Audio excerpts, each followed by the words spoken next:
Guys, you can hear me, right? Yes, we can hear you. Okay, just making sure. I wasn't sure that the microphone was connected. Great.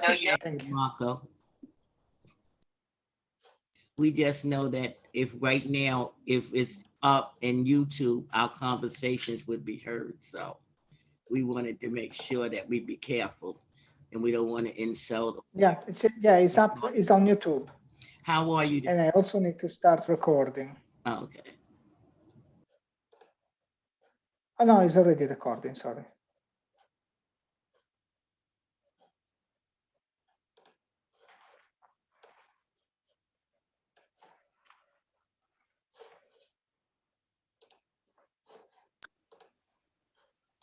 So how you slept last night, Marco? Not much. No, you didn't sleep much either. No, because I had a meeting late. Marco, don't forget to make me co-host, and when Marie. Oh yeah, important. Yes, very important. Me too. Yep, and Shirley, because you know she's our tech. How do you do it when you're previewing? Probably here. Participants.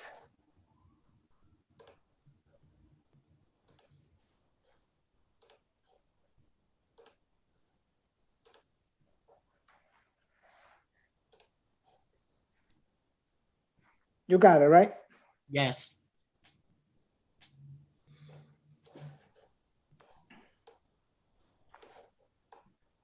So there is a possibility that my internet later on will suddenly stop running. I think it's not recording now, are you, Marco? Yeah, we are recording. It's okay. Okay. I mean, what are we gonna do? It's not that we are saying it's nothing secret. It's just like we're preparing for the meeting, and while your internet only goes down. Your internet goes down. Yeah, there is that possibility. Hopefully, it's not going to happen. In which case, just be aware of it, and if I disappear, just take over. Okay.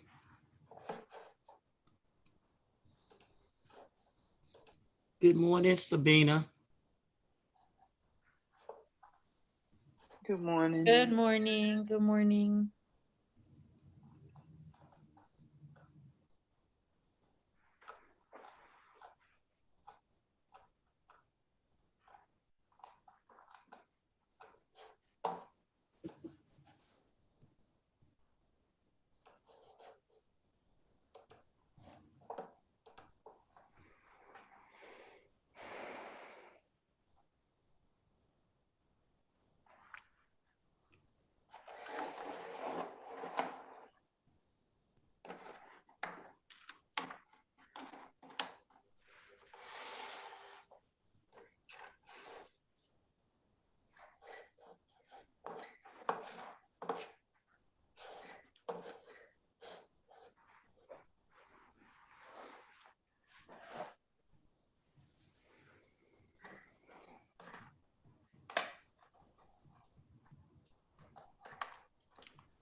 Marco, put your district in front of your name.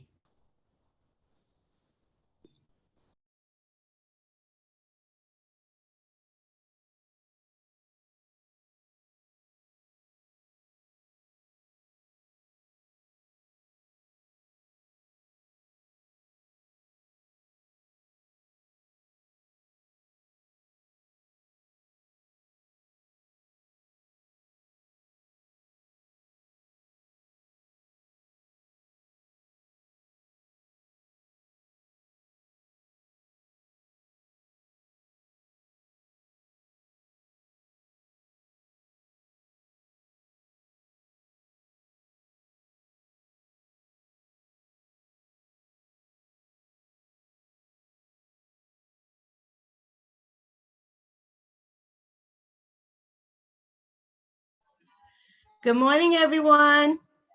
Good morning. Complete silence. How you doing, Jimmy? I'm fine, thank you. And yourself? I'm good, thank God. Good. Another good morning. Amen. I see Sabina.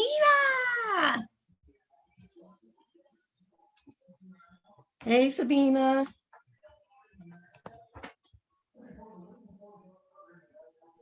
Hi. Sorry, I'm like trying to get myself organized before the meeting. I know, right? Get the kids out, get a coffee going. I'm Yeah, here. exactly.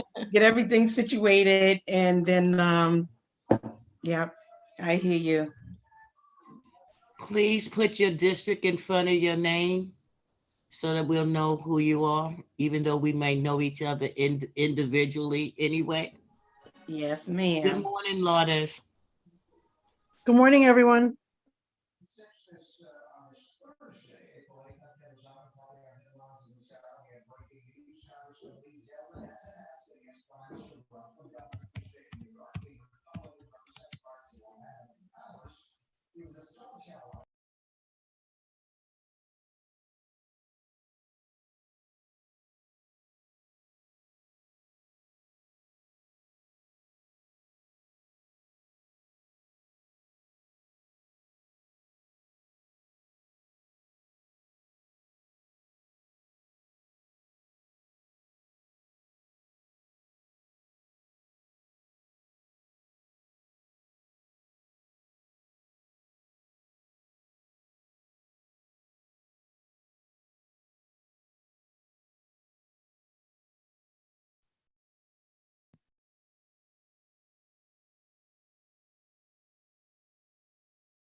All right, everybody.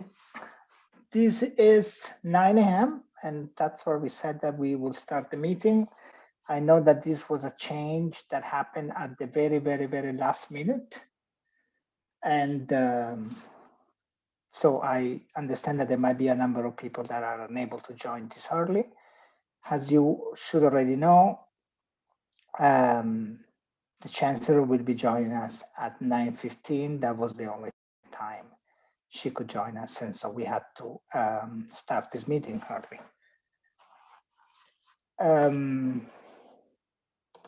So we'll start with roll call and then move on to our agenda. Hold on a second that I need to get the roll call information.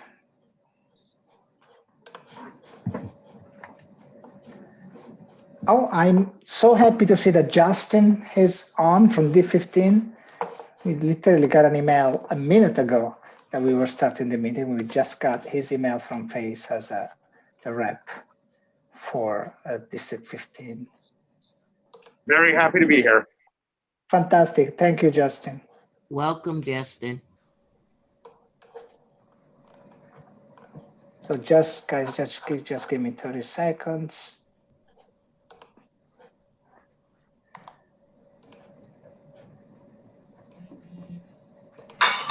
Row 8.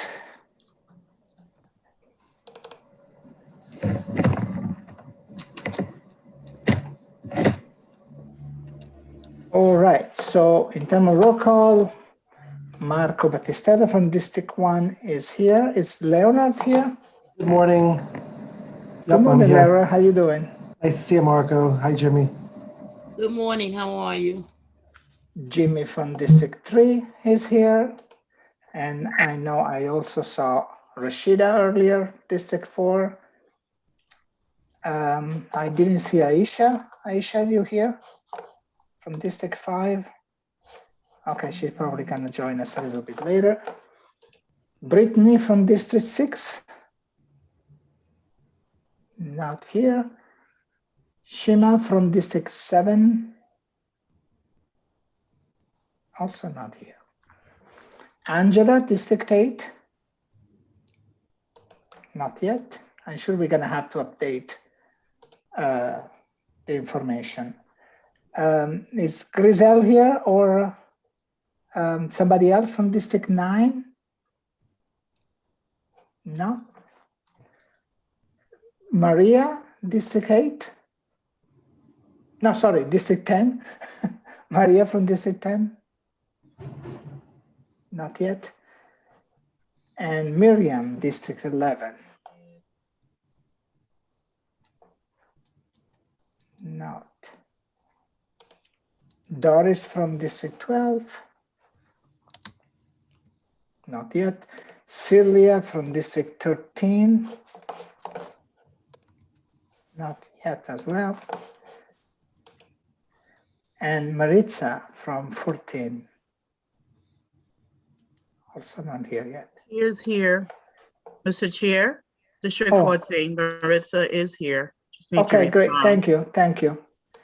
Then I need to correct this. We had Justin from District 15. Good morning. Good morning. Good morning. Is Marta from 16 here? Not yet. Veronica, District 17?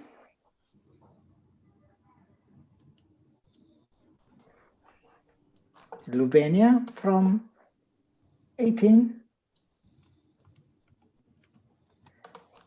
And Sherry from 19? No. Janine, are you here? District 20? Not yet. I see Randy, District 21, right? Oh. And Sabina from 22, I saw you. And I Good also morning. saw Josh, District 23. Hello. Good morning. Good morning. And Matty, how are you doing? District 24. Good morning, everyone. Is Francis here? I don't see her. Yes, I'm here. Good morning, Marco. Oh, good Yeah. morning. How are you?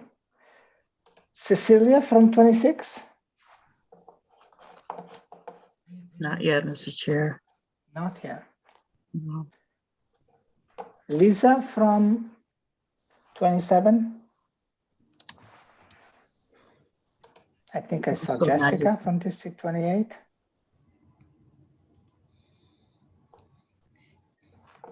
No. Jessica, you're here, right? Yeah, I see you. And I just see actually District 8 joined us. District 4 too. Angela, Good morning. good morning. Kamaria from 29? I don't think she's here yet. Not yet. And Anna from District 30. Okay, District 31, we don't have a representative yet. And Jazzy, I saw you. District 32, how morning. are you doing? Good. How are you? Traveling, huh? Yes, multitasking. And I think Andrea is here, right? This Oh, is yeah, 75. Marco. Good morning, Yeah, I everyone. thought I saw you. Now I missed you right in the middle. District 5 came in, Aisha. Oh, thank you. Great. Cecilia from Brooklyn High School. Good morning, Marco. Good morning, everyone. Good morning. How are you? And I saw Lourdes before. Hi, Lourdes. Lourdes, you're here, right? I think I She's saw in it. the- Yeah. she's in the- There you are. Jackie, Manhattan High School. I saw you as well. And Shirley, I know I saw you. Yes, I'm earlier. sorry. Yes, thanks. Good morning, everyone. And I don't think Aaron is here from Staten Island High School. I didn't see him at least.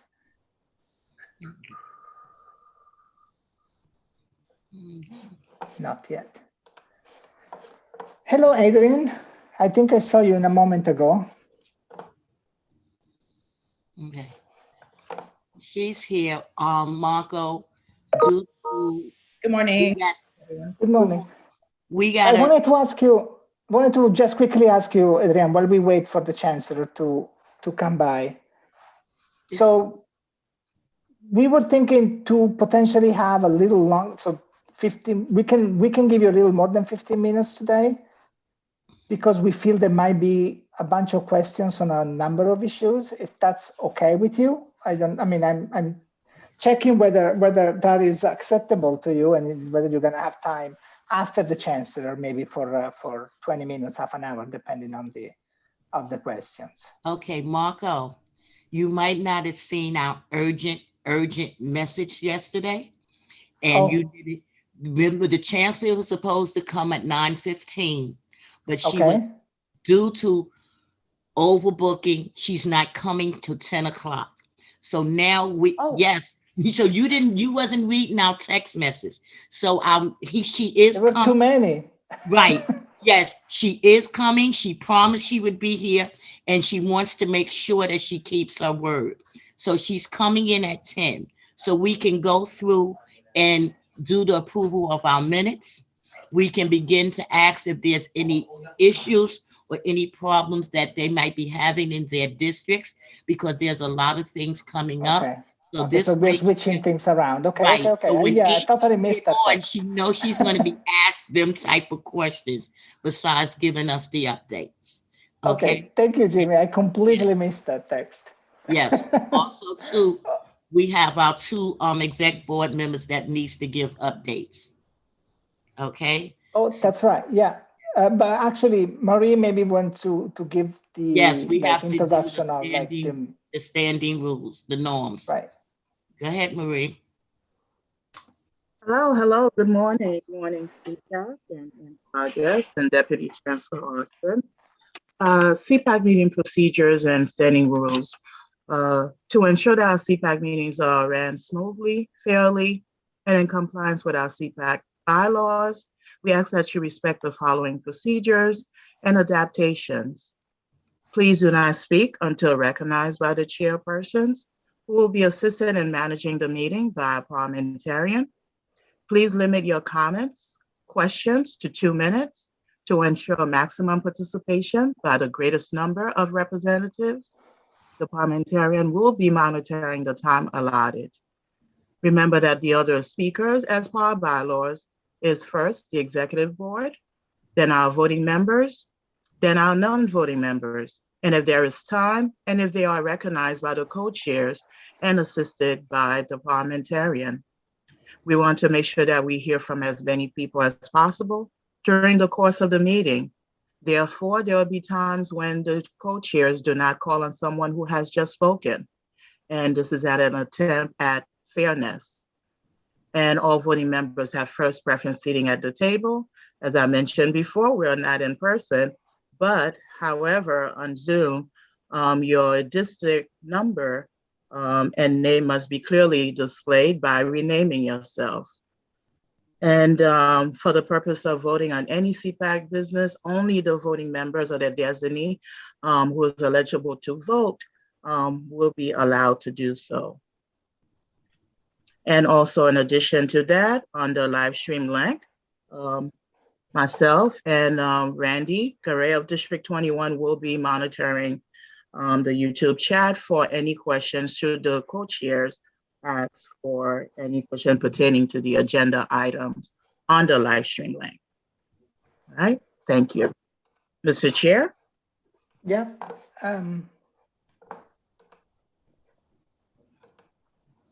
So the first thing, so everybody should have received the minutes. I think Shirley, you sent it yesterday, correct? Yes, that's correct. Yeah. So let me just bring them up on the screen. Oh, actually, no, you made them even cooler. Let me find the copy that you have.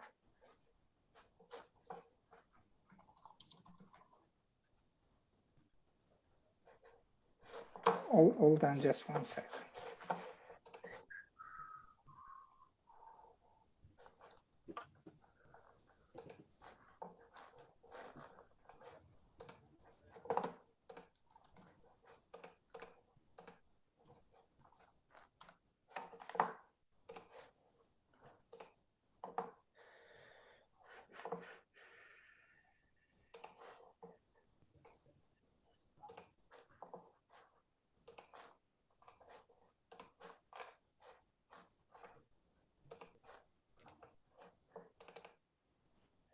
All right. So let me put this as my screen.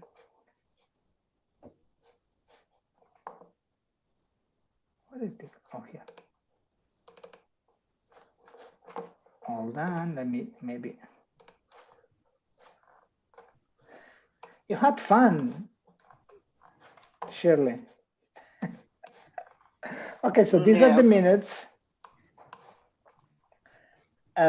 If anybody has any amendment for this minute, please let me know. We can correct them right now and then approve the amendments. Otherwise, we will just adopt them if no one has an objection.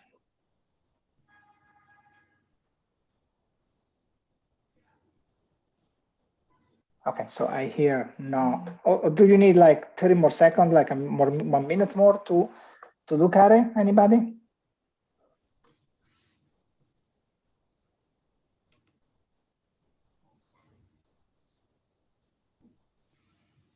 Okay, I guess. Marco, if I may, the only thing I would add is who made the motion to adjourn the meeting. That's all. No biggie. So does anybody remember who made that motion? Do we need that? I mean, when it's no big deal, but when action is taken, you're supposed to note that action in the minutes and who did what regarding that particular action. But it's really no big deal here, but yeah, for future reference. We can correct it. If anything, we can also go back to the YouTube video and check who made that motion. Okay. Good morning, everyone. Sorry I'm late. Cecilia, 26. Oh, hey, Cecilia. How are you? Let me update the roll call. I'm good, thank you. How are y'all? All right.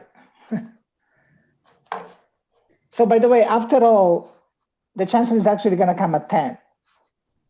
I also was surprised. Somebody else knew it, but I missed the text. You made me run. No, just kidding. Yeah, everybody ran. But it's okay. I guess she's testing us. See how quickly can you change your schedule?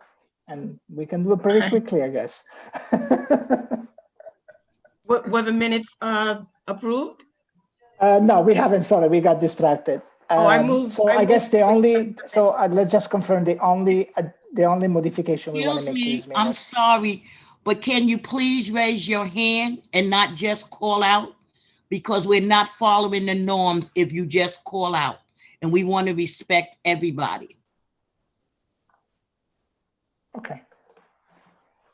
Thank you, Jimmy.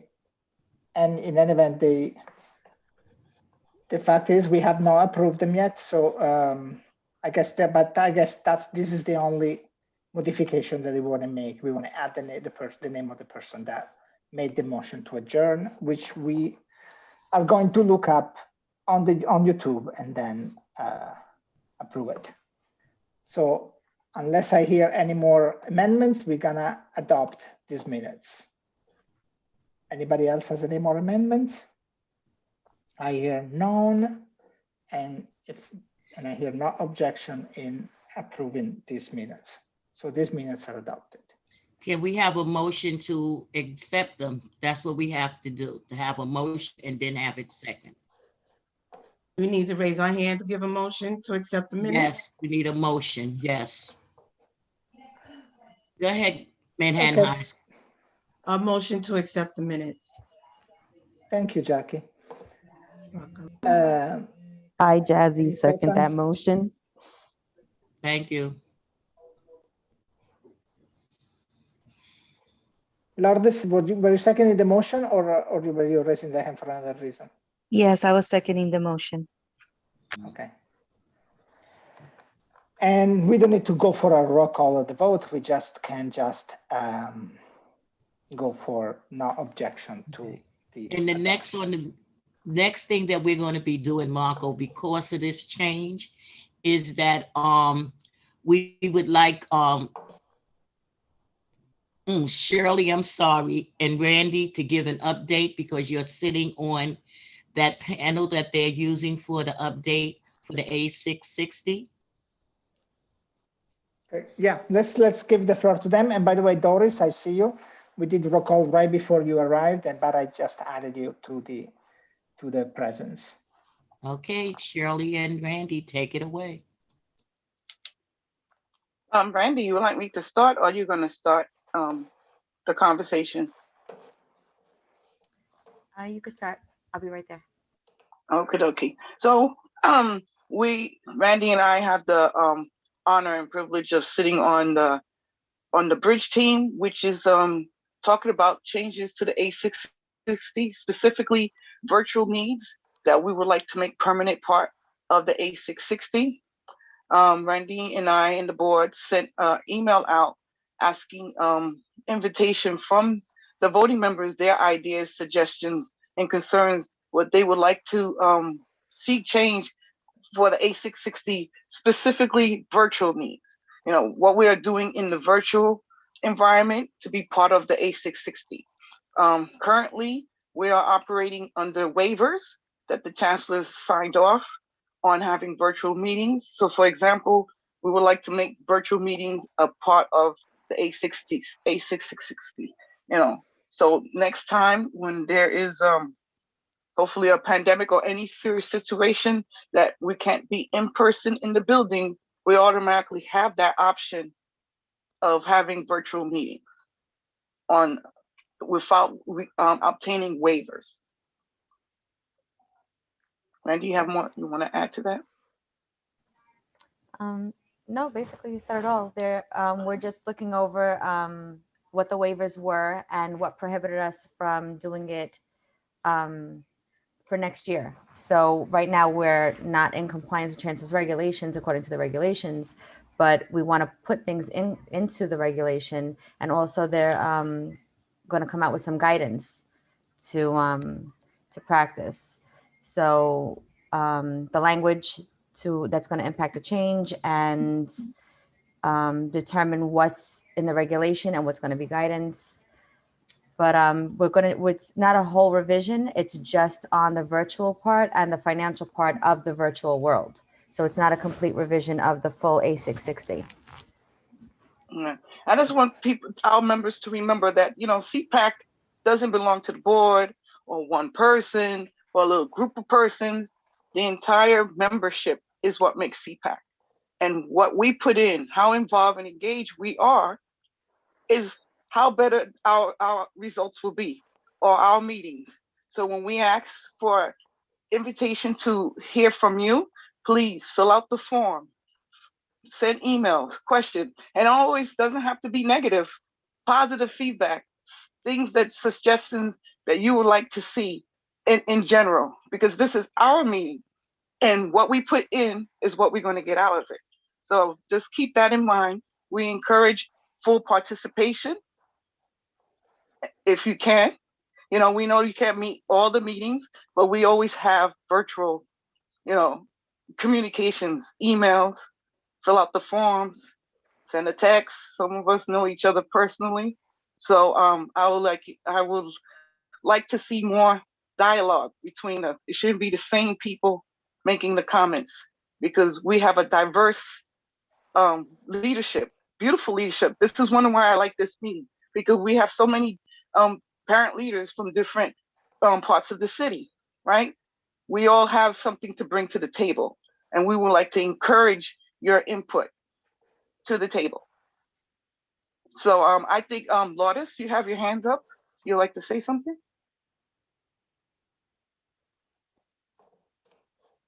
Yes, I'm sorry, I couldn't find the unmute button. Thank you, Shirley, and thank you, Randy, for participating on this platform for the A660. My question is pretty much to the chairs. In the past, you know, and keep in mind, as back in the day, prior to me becoming the representative at District 8, I was the alternate. And I had the pleasure of participating as one of the people besides the appointed executive members. I was actually able to participate as one of the people that had input into the A660. Why is it this time different than the last time? That is only just the appointed members and not other people that might be interested in participating? I don't know that this is different than every other time. There were 2 slots available, and executive board member take priority, and there were 2 executive board members that were interested. But like I said, Mr. Chair, in the past, it is different this time, because in the past, as an alternate, I was not even the representative for my district. As an alternate, I was able to participate in the input towards that, towards the A660 prior to the approval of 2019. So right, why? I mean, being a representative, or being the rep or being the president of the president council doesn't change anything. So CPAC is the same thing. That's the way. So our bylaws specify how people are appointed to this kind of committees, and and nothing has changed from the last. I mean, I've been on CPAC for like 6 years at this point, I guess. Nothing has changed throughout the years. Okay, if that's what you're gonna go with. But I know I was part of that panel, so as an alternate, so it was a broader opportunity for others than just the appointed members. Thank you.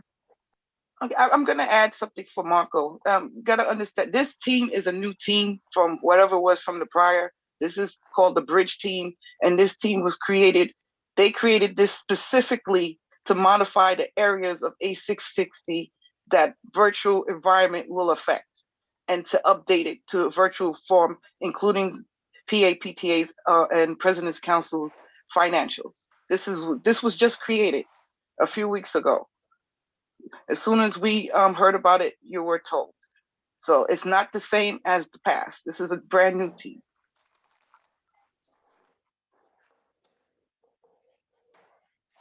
Okay. Cecilia, I don't know how much time we have, but Cecilia had her hands up for a minute, and then I'll turn it back over to you, Marco, too. Well, Matthew actually has her Thank hand you. up as well. No, I just want to say thank you, Shirley and Randy, for working on that, and also for saying, like, to encourage participation from all of us. And I think, Lourdes, is like, maybe that's an opportunity for us to do work together and to contribute to what Shirley and Randy are leading. And I do appreciate you, like, you saying that, Shirley, because, like, at this time, like including everyone is important, but I'm very thankful that you guys are leading it.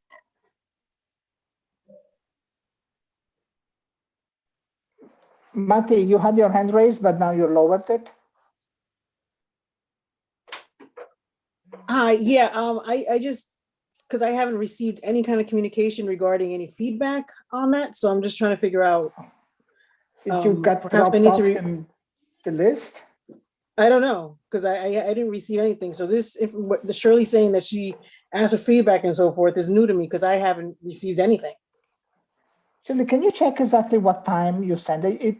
There is a chance that maybe it got in your junk mailbox, and you should check, because you will not be the only person that misses messages. I heard D11 was missing messages, I think, as well.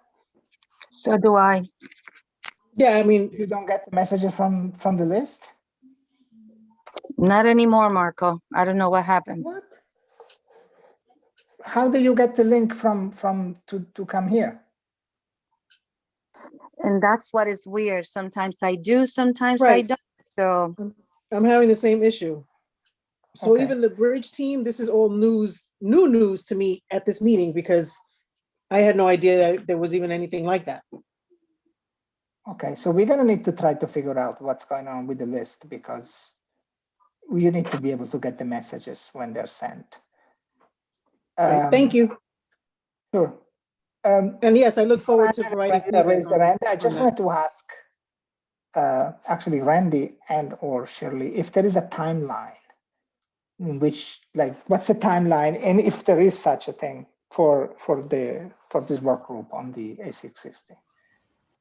There is a timeline. They want to have this done by May. We actually just met for the first time on Monday, so this isn't something that has happened, for a couple of weeks. They formed this committee together, this team together, but we only met for the first time this past Monday, and we were just getting the information on what was actually going to happen. So now that we know, now we can solicit feedback from the membership, and we did receive like a couple of emails, and a lot of that.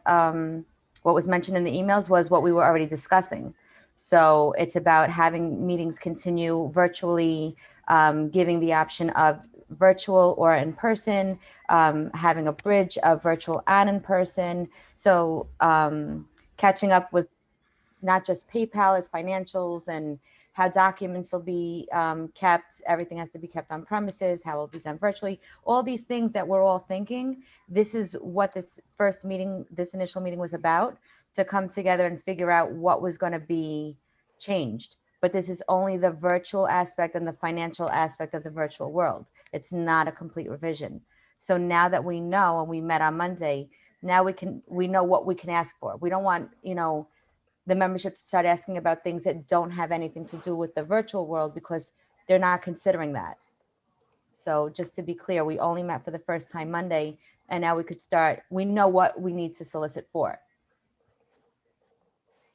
But the timeline, I think, was May. They want to have this done so it could be brought back to CPAC for approval, for review, and then to bring it to the PEP and legal and everything else. And it could start in September. Great, thank you. Actually, Shirley, you were calling on, since you guys were talking, you can call directly on the people. It will be District 8, Angela, you had your hands up next. Then it will be followed by Cecilia Long from Brooklyn High School. Hi, how are you? I just wanted to find out, I understand definitely the need for urgency with making the changes for the virtual world for A660, but I just wanted to know whether there are any plans to look at other portions of A660 and bring updates, and if so, what is the timeline for that? Is there a timeline, or is that not even up for discussion? Obviously, this has to be prioritized, but I just want to know, just moving forward, so that, if we have any suggestions, we can start preparing in our minds what those suggestions would be. Oh, I'll take this, Randy. This one is specifically like what we told you for virtual, but I'm pretty sure DOE has plans to update the A660, so I would get them ready. right now, of course, because of the pandemic and most of the things are being done virtually, that is the priority. But as a CPAC, if we want to make changes, we can always suggest changes. So that's always an ongoing thing, right? That's our role here. So I would encourage that and keep bringing in your suggestions, and we'll, together we'll make a difference. We'll make a change. Make sure parent voices are heard. Thank you. You're welcome. And thank you for filling out the form. You were one of the first individuals to fill out the Google form. Cecilia, your turn. Yes, hi, good morning, Shirley. Good morning, everyone. I just want to mention that I believe every now and then I didn't receive some of the messages too. I don't know why it happened before.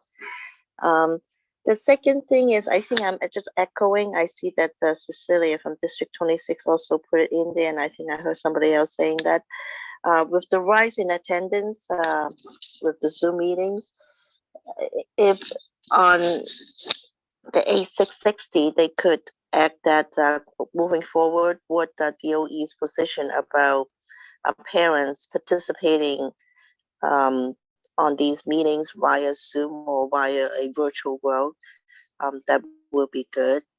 Everybody's repeating a huge increase in participation. Thank you, Shirley. Thank you, Randy, for doing this. Thank you. I'm just going to answer one more question. Marco is in the chat. Somebody asked, what is the form? Every month now, before our CPAC meeting, we'll send out a Google form. We'll ask you what topics, what questions, what suggestions you have for the meeting, upcoming meeting. That's the form. It was sent out I looked it up, April 2nd, it was sent out the second time with the Google form and talking about information that CPAC was speaking with DOE.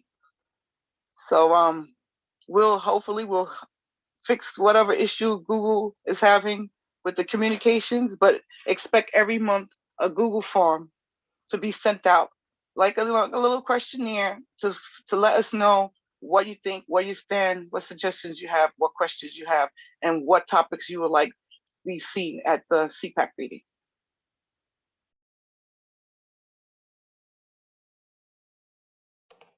So this seems actually to be a little bit of a generalized problem. And Doris is also saying that she's not getting the messages. So this is just a Google group, right, with the enrolled members. So we need to figure out what's happening with that and why you are not getting it.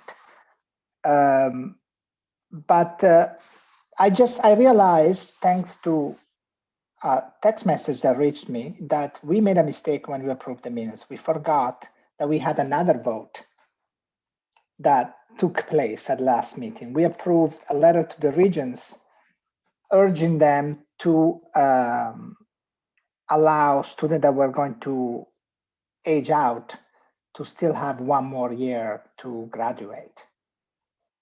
And we forgot, they were not part of the minutes, so we're gonna need to amend them as well. So we need to kind of take back the approval of the minutes and make that amendments as well. And then go through it again. So does everybody agree that we need to make this additional amendment to the minutes? Or is there anyone that disagree that we should be making this amendment?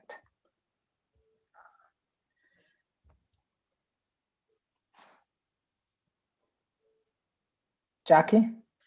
Yes, you can just say, the minutes can still be approved with necessary amendments. Right. That's all. Yeah, that's exactly what we're doing. I just want to make sure everybody recalls if that in fact that happened at the last meeting. And I see a lot of agrees, and I hear nobody saying that they disagree. So we are now readopting the minutes this time with the additional modification that vote took place. Cool. Jimmy, I need help from you because I didn't miss the text. I know. Okay, now change of schedule. I don't know anymore what's happening. Okay, so well, why don't you take over for a little bit? Okay, we also know too, forgive us, there's been a change again. The chancellor will be coming at 10:30. So, and we will continue. Yes, but this things happen. Because remember, she got a boss over her. So we're going to continue. Adrian is going to go on at 10:30. Oh, wait, at 10 o'clock. She's going on at 10.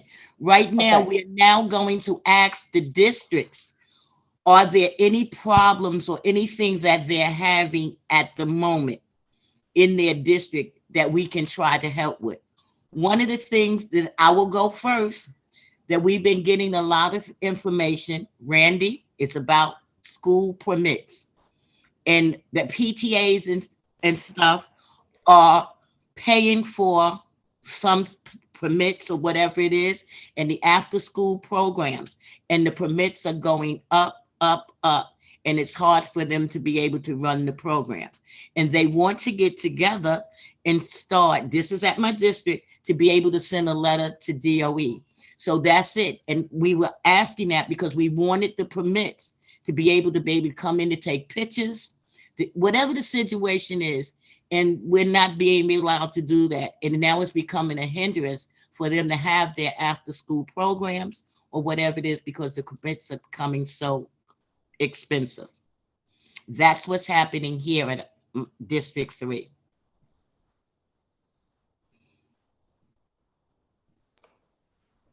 Jimmy, since you took over, just you go and call people.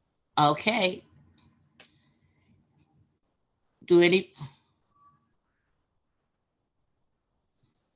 No, Randy, this is what happened because our president council had received email from one of our PTAs and asking what can be done because of the school permit. And so she put it out. And then we found that that school wasn't the only one. There's a couple of schools in our district that is having that issue. So because we were going to have this discussion where everyone can say if there's a problem or issues going on in their district, they'll have the opportunity to speak about it. So that's the problem that we're having. We're talking about the school permits, the special permits. So that's our issue here for District 3. If any other district are having problems or situations, that was it. Do anybody else from their district have any issues that you know about that needs to be brought out so that we can have it here so we can be able to reach out to get the necessary help to your district or to your PAs?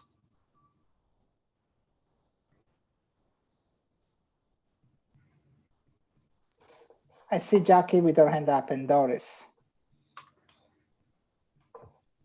Yes, am I recognized? Yes. All right, thank you. It is a district issue, but it's also citywide, and I really want the opportunity to speak with the chancellor about it, or definitely Deputy Chancellor Austin. It's in regards to proms and graduations. I can elaborate now or just wait for the chancellor. Also, many people, and both of these issues are really citywide.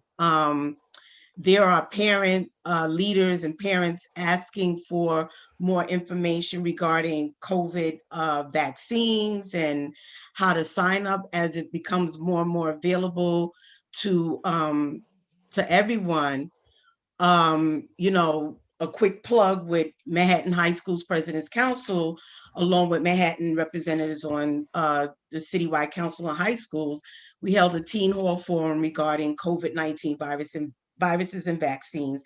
And our next teen hall forum will be about summer healing and prep for fall. That will be in May. We feel these events should be citywide as vaccines will become available to everyone, like I said, and students, parents, and families need to be provided with information to heal throughout the summer and prepare for the school year 2021-2022. We would be honored to assist in helping to make this happen citywide. you know, maybe CPAC, we can do a town hall citywide, or that's just something I just wanted to bring up to the Chancellor and Deputy Chancellor Austin to see what we can do, as well as the situation regarding proms and graduations. We have some ideas to share, hoping that proms will become not available, will be okay to have soon.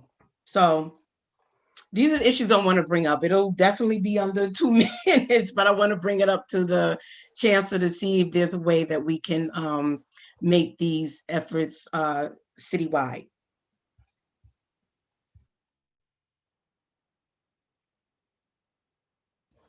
Doris? Hi, good morning.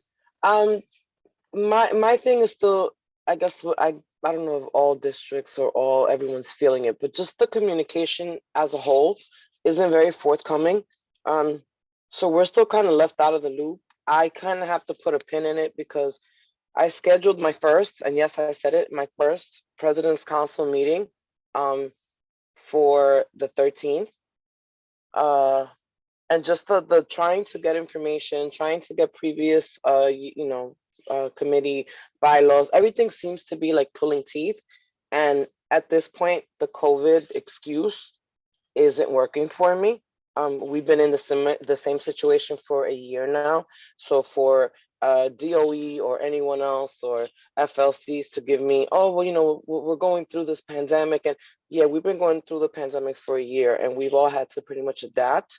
So we are getting reminders, or at least I am seeing that if they scheduled something a week or 2 weeks or whenever ago, we're getting, hey, just a reminder, this training is going on today. But you never sent the initial email out to let us know that you had something planned. So at this point, most of our parent leaders have already carved out their schedules, whatever that may be. And it's a little unfair that we're seeing such a delayed reaction to, or just not like that urgency happening. So like I said, I'm going to be asking that question as a whole from hopefully all, because I just sent out an email over the break, you know, and invited all of our PTA PAs to attend, not just the presidents, because I want to get everyone's input, like a whole team if possible. And like I said, I'll be bringing back things to you guys for always to get opinions and just best practices on how to handle certain things. But just that lack of communication, or just it not being the way that it should be dealt with parent leaders, seems to be an ongoing problem. So just wanted to put that out there. Thank you. Thank you, Doris. Anyone else? Madam Chair, you have Bronx High School. Okay. Go ahead, Lourdes. Sorry, I didn't see it. I'm going up and down the list. Thank you. Thank you, Madam Chair. Thank you, Madam Parliamentarian. Piggybacking off from what our Madam Chair said, I have had similar issues with having to rearrange certain events that the Parent Association has been doing through this pandemic, for providing families with food and certain other things that we could have done on a Saturday. Now we have to do it during school hours because we have been asked to pay for our permits. If we have 180 hours, 180 hours, I can't even remember,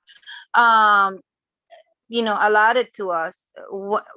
When was that change made, and why we were not informed of it? That's one. Piggybacking off from what District 12 Doris said, is being, as the Bronx High School Federation president, it's been very difficult to actually be able to connect with PAs and PTAs presidents. While I have gotten some some emails is being like pulling teeth, just like Doris mentioned, is being pulling teeth to be able to do so. It took at least 2 months in order for me to actually have my first meeting. I'm gonna be having my third now, but it was kind of difficult.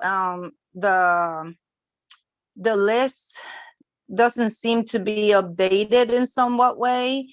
I mean, out of 148 schools or 46 schools that I'm in charge of, I only have like 90. If the DOE have access, it's so difficult for parent leaders in President's Council not to have. And why do we have to go through so many walls in order to get the information of presidents that have been elected? And as once you put your information in the certification, it no longer has an option for people to assist the way we should.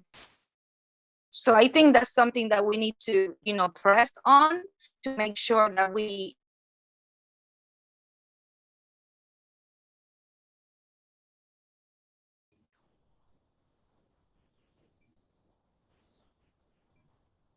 Can you hear me?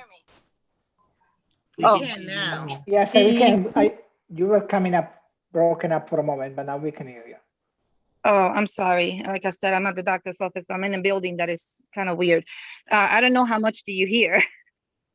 So we need to press on the DOE to make sure that we're proactive in our work and that we are successful in the work that we do. If we don't have access to our constituency, there's no way we can, support and assist, as it is our role as President's Council presidents. So please help. Yes. Okay, thank you, Lourdes. District 15, Justin. Hi, everybody. Thanks all for convening this meeting and for taking your morning to speak with all of us. The issue that I know is being talked about in District 15, among others, I mean, there are plenty of issues, and I really appreciate everything people have brought up about communication and how the rules keep changing and how we can support parents. But really is support parents want thinking about the fall and what it will look like as best we can know to have an in-person full-time return in the fall, what it will mean for families or for students who can't return or choose not to return. Because a lot of the feeling that we get from parents again and again this year is all of the changes, including changes this morning from the press conference that is happening right now, are often Twitter and press releases that are linked, and their principals are the last ones to know, or they know the same time we do. And it just feels like we all wish we could get ahead of planning for the fall, so people feel confident about coming back, so it's done in a well-resourced way, in an equitable way, in a safe way, in a successful way, and folks can understand and not be making decisions in late August, which then throw off principals and throw off teachers and throw off schedules. But like, will there be a real plan that we understand and feel confidence in this spring before we go on summer break? And that's what we're hearing a lot in District 15.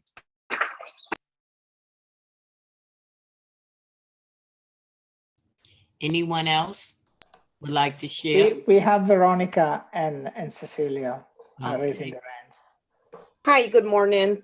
I just want to piggyback off of what the young lady said, that, we are charged as president of President Council and to assist our peers and PTA and just to give clarity, for best practicing. But in some district, like my district, when I'm reaching out for best practice and for clarity, I was told that I need to go through the district office, or if I need to speak with these people, I need to go through the district office, and they're going to assist me. So my thing is that something needs to be done, because if I need to go to the district office, there's no need for me or for the parent leaders. And this is one of our problem, that a lot of parents do not want to take positions because of the pushback, that when they try to do best practice, they get a pushback. So that's something that I would like, that is what's happening in my district, and I would like to see it to be corrected, because as the parent leader, I would love to see my district shine, and I would like for us all to collaborate and have best practice, not being you're my friend, so you can do what you want to do, and you are not my friend, you have to do the right thing. I would like it to be across the board. Thank you. Thank you, Veronica. And Jimmy, there was Cecilia as well from Brooklyn High School. Cecilia, you go. Thank you all for the help. Yes, hi, thank you, Marco. Just want to mention what I have been hearing. I'm getting some feedback from parents, and I believe it's just a system-wide issue. It's concerning about the reopening of the high schools. We are the High School Presidents Council. And it's just information is not very clear. This new opt-in, I do not believe a lot of parents are aware that they have a different start date than the November opt-in. That's very confusing. And I'm also getting, and once again, I believe is just all through the system, parents are getting very anxious about September opening. I'm just expressing what they're saying, that they want a full reopening. And I did express that I attended different meetings, and at the meetings I heard the Chancellor saying that they are planning for a full reopening. However, of course, there are a lot of factors with the CDC, the environment out there, and all that. So I guess parents need more communication about that.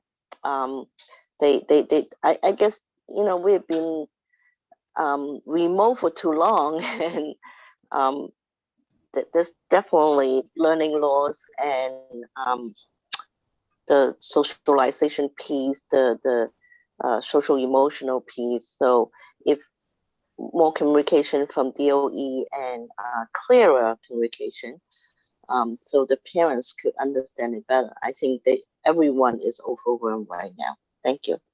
Thank you. District 75, Andrea. Yeah, good morning, everyone. I just wanted to add to what some of the people were saying, and also bring up a separate situation that y'all may not be aware of. So a lot of people was mentioning on here about communication. I know in my district, those email accounts that DOE created, a lot of the PAs and PTAs are not using those because they had problems accessing it, even when they keep getting reset it by the DIT office. They still have problems trying to get into the account, even to do their meetings through Zoom and everything else. And I found out that some PAs and PTAs are also creating their own email accounts. So that's why even in my district, when I send out flyers and stuff through President's Council and whatever, that some of them is not getting it. I just found this out yesterday, mind you. So that's part of the communication problem, that some people are not using those DOE emails because they having problems, logging in or whatever the problem is. And if you don't use it right away, it stops working, your passcode, then you got to reset it. Then you got to keep resetting it. So that's the first issue. And I think every district might be going through that. And then the second thing is in regards to the situation room. Now I'm bringing this up because, the situation room deals with the new COVID cases in the schools. When you have a school closure and everything else. So in my particular school, there was a big email sent from the situation room in error to the wrong school community. Okay? It went to the whole entire school. I confirmed it. before reporting it to the district. And that was not supposed to happen. It had my school name on the email, but the address was a different school address. The information was for a different school. Okay? And that means those parents at that school may not have even received that email because my school community received it. So I had to send a big email to the district and to my principal and everybody. And I just want y'all to be aware that when you check those situation room emails, make sure the information on there is correct, because half of it is correct sometimes and half is incorrect, and stuff is going through to the wrong school communities. Thank you. That's all. Anyone else? And this will be our last one. Rashida has her hand up, Jimmy. Okay, Rashida. Thank you. I actually was raising my hand to see if we can check if Jessica has anything to say, because she says she is usually so busy taking notes and she doesn't get a chance to raise her hand sometimes. So can we just check with her? Jessica, do you have anything to say? Thank you. Sure. Thank you very much. It's nice to hear from everybody today. I'm still concerned about gifted and talented and the allotment of seats and how that process is going to be rolled out. And if the DOE has really figured out when we'll be notified. I'm a little worried about overcrowding at certain schools where the numbers may not necessarily match what can actually fit in a classroom with kids and teachers. Not, in a normal non-COVID year.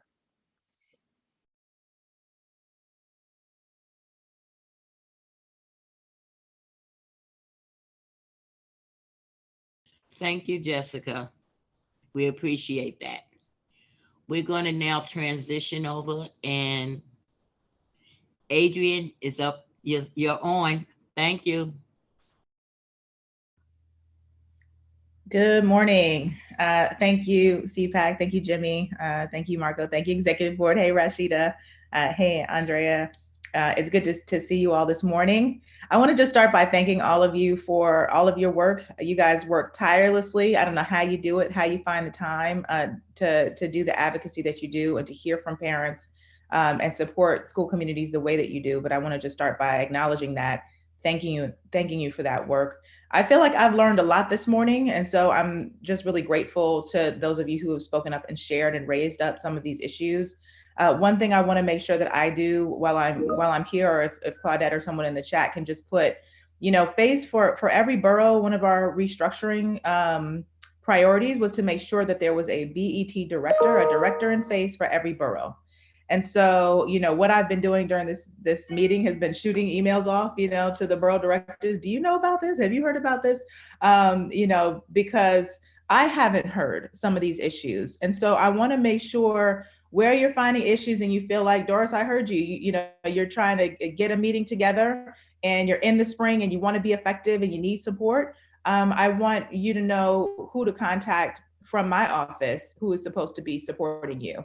And so I want to make sure we have the names of all of the borough directors, because that might be the easiest thing at this point, for you to directly reach out to the borough director so that they're aware of the issues that have escalated on to you, and so that they can directly come in and troubleshoot to help. So I'm going to put the names and the email addresses for all of our borough directors so that you have them, so that where you're finding issues and you can't resolve them and you're getting frustrated, you know who to contact from FACE.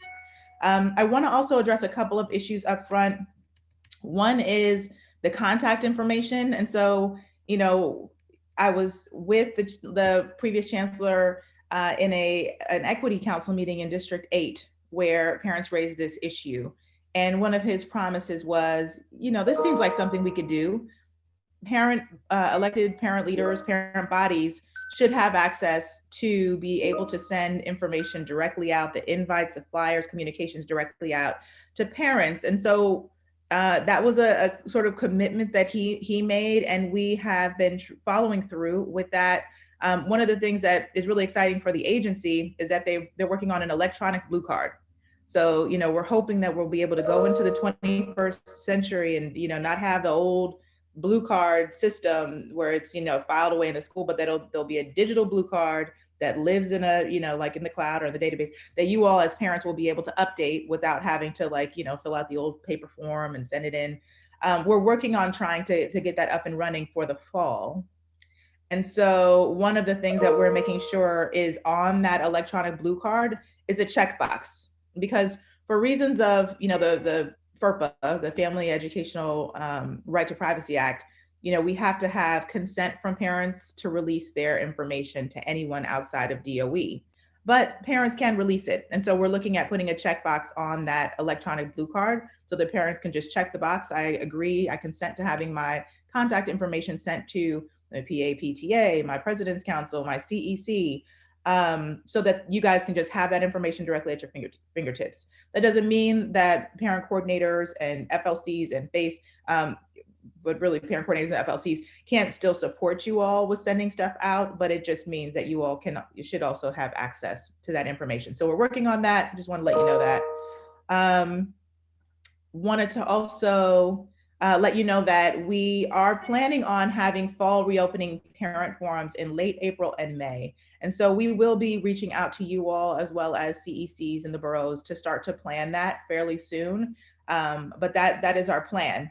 And the reason why we're looking at late April and May, mostly May, I think we have one date we're thinking of at the very end of April, is because this month is candidate forum season for the wonderful citywide and community education council elections. And so thank you all for your hard work in hosting those forums. I think there's at least one, I know there's at least one forum every night of April. There's 64 forums this month. And sometimes there's more, there's 2 and 3 forums. And I want to thank you all for doing something for the first time and doing an exceptional job at doing something for the first time, because this is the first time these have been all virtual. And so this month is a really busy month for parent leaders, which is why we're looking at doing a fall reopening forum, like an engagement where we can hear from families in the borough around what they want to see in the fall, late April and early May. Just so that you all know, we are really excited about the CEC election that is upcoming May 1st and May 11th. Through May 11th is the voting period. We are gearing up for that, and we are thinking about, and I am thinking about at least, how we can best support that as FACE as the office. And I'm thinking about, maybe closing the office. And so I want you all to sort of know that I'm thinking about that, not that FACE will be closed, but that FACE will be in the field, working to support, either by phone or in person, but supporting the election during the election period. So, still more to come on that, but want to let you know that I'm thinking about it. There was an interesting comment around, I think earlier, very early in this call, just around what we're doing to support the social, emotional, mental wellness of our families. And so I'm really excited, and this is very preliminary, as well as kind of a sneak preview. But we are working with Deputy Chancellor LaShawn Robinson's team to roll out a family and community healing collective. And what the plan there is we'd like to have a series of workshops around mental health, trauma-informed care for parents, to train up parents to be leaders in this space in school communities. And so we're looking at roughly 900 schools. Those would be the schools that are in the zip codes most impacted by COVID-19. And we're looking to support parent leaders in that schools to become sort of ambassadors for wellness in those schools, and to be leading parents in conversations around wellness. And so I think the exciting piece of that is not just the work, because I think the work is exciting, and having parents, sort of lead parents through trauma-informed practices and healing is a virtue and a wonderful thing in and of itself. But we're really excited that there will be a $500 stipend that parents who go through the training and facilitate that will receive. So very exciting. That's going to roll out this month, giving you just a sneak preview of that. And then finally, last but not least, Parent University. It is up and running. We now have over 375 courses. We have about, I think, 25-30% of those courses in languages other than English.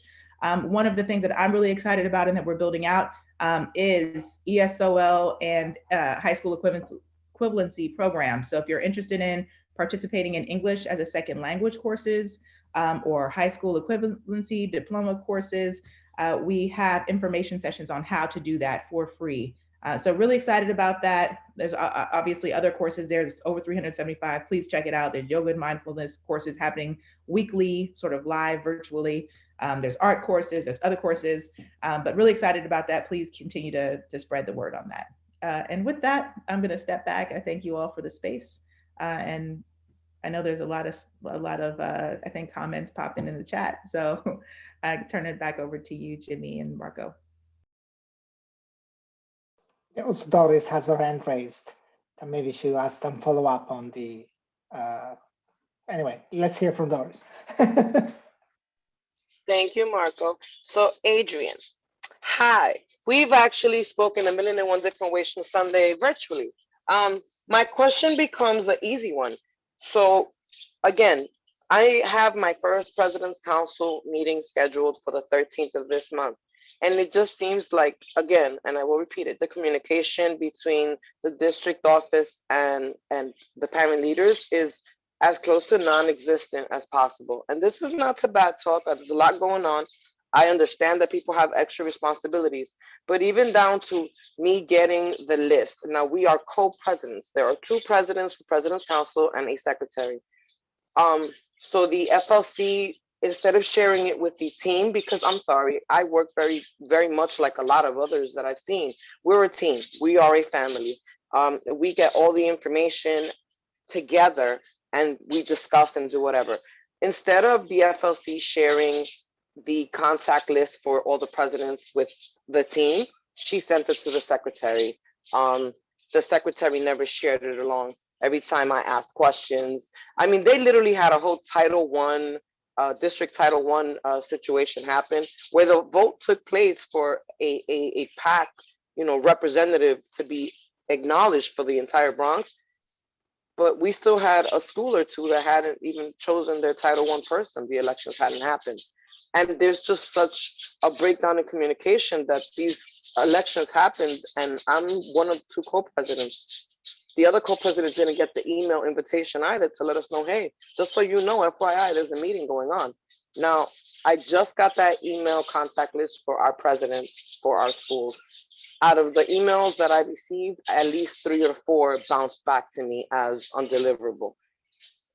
That is not acceptable, because if your job is to be that family leadership coordinator, you should have been on top of that. You should have made sure that the team received all the information. And again, this is not to speak ill. I understand that people have a lot of responsibilities, but there's still a paycheck associated with that person that me as a parent am not receiving. And I am trying to stay on top of my game to the point that I'm doing the things I'm supposed to do. At this point, I'm not in compliance. I haven't had any meetings. I haven't even had meetings on a PTA level to that extent because the communications have been horrible all around. I'm not a DOE employee. I do not want to be a DOE employee. I'm pretty sure I can get quite a few positions if I apply for them, but I don't want that. I like the fact that I'm outside and I'm able to help my parents.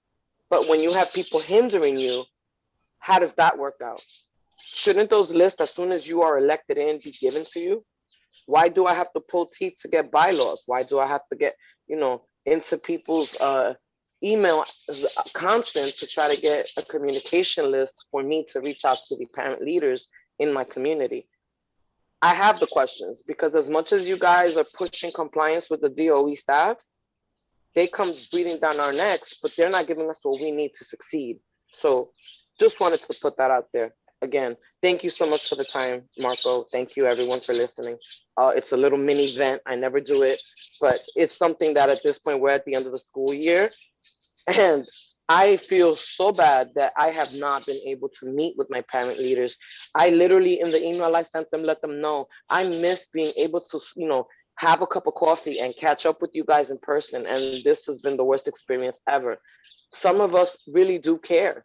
And we want to be able to help our parent leaders and our parents and our communities, and we're not given a fair opportunity to do so, which then, of course, the parents look like we're irate and we're dysfunctional and we don't have things put together. We really do, but we just don't have the supports in place. So if I could just give you any messages at all, please make sure that those people that are supposed to be supporting are reaching out to us. There's really not, it's not that hard to send a mass email, to the districts that they're in charge of. Hey, listen, I'm here. The information you just shared for that head person, I don't even know who that is. I've never heard of that person. I've spoken to Lynn Sanchez from FACE. She's my liaison for CEC purposes. I know her name. I know how to get in contact with her, but I just think it's a little unfair. We're at the end of the school year and I'm seeing a name I've never communicated with a person, and I'm seeing the name and that's the person I'm supposed to be dealing with.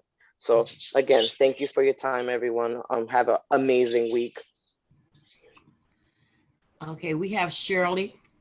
Thanks, Jimmy. If I can I just want to Yes, please go. I'm sorry. I did meant to, but Shirley, you're next. Sorry. Thanks, Jimmy. So one of the things I can commit to you, Doris, is I'm going to try to get a meeting scheduled between you, your liaison from FACE, and definitely the borough director, which is Kai Sid from FACE, and the FLC and myself, and maybe even the superintendent, just to start to resolve. I think you're raising, look, we want our president's councils to work well.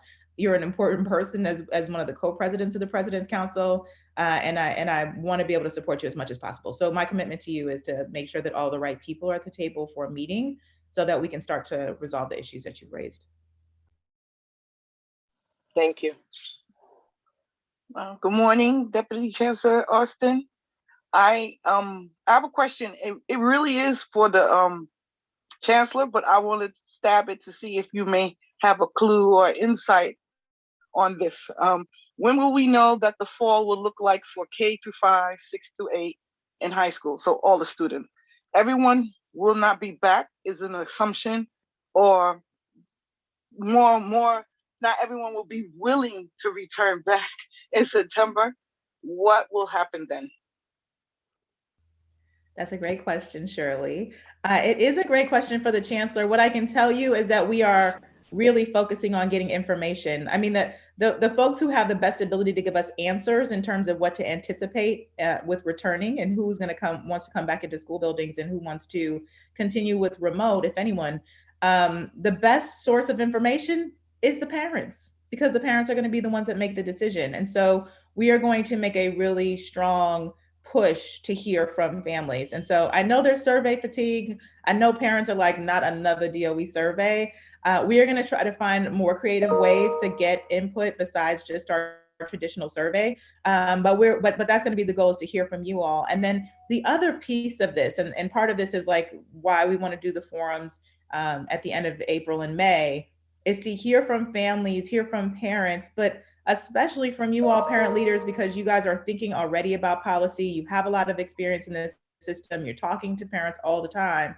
What is it that you all want to see? What is it that we need to be focused on in the fall? And so I'm excited about working with CPAC, with the executive board, to start organizing how we can synthesize that information into some recommendations. And so that's where I would like to go with it, because I think, you know, you all are the Chancellor's Parent Advisory Council, and I would love for you all to be able to give the Chancellor some really concrete advice around things that she should be thinking about, things that we as a system should be thinking about from a parent's perspective in preparing for the fall. So that's all work I want to do this spring. And then I think, you know, the Chancellor's obviously going to come in. She's been working with all of Cabinet. She's been working with the executive superintendent. She's working with everyone to start to mobilize around fall. And I know she's going to want to talk more about that when she comes. Thank you very much. Oh, I'm sorry, Shirley, you go, and then Giselle. No, I asked my question. I was saying thank you very much. I know that it would have been a difficult question, and I know there's still work in progress, but I had to ask. Thank you. Giselle? Hey, how are you? I'm looking crazy. So I wanted to ask, I know you mentioned about the healing centered and the parent the parent rep for that. Now, is that an elected role? Because I think it should be. You know, we want to open the opportunity for other parents to be a part of it, empowering others. And so are they also going to be a part of the truck training and all that other stuff too? Or sorry. That's a great question. You know, just I think, you know, the way that I'm thinking about this, it's important that whoever's in this position, right, in the school community, we want them to lead conversations. And so the person has to be someone that has the ability to get other parents to come to a healing centered conversation. And so we're looking at parent leaders. I mean, that's just the end of it. And so more to come on that, but that's where I'm focused is like, you know what, we have parent leaders. Parent leaders already are experienced in bringing people together and facilitating meetings and having conversations. And they've gotten the respect of enough members of their school community that they were elected. So that's where we're looking, but also there has to be built into that some flexibility in case there are parent leaders who say like, I've got enough on my plate, or, you know, they want to spread that opportunity around a little bit. So we're thinking about contingencies, but we're focusing on parent leaders.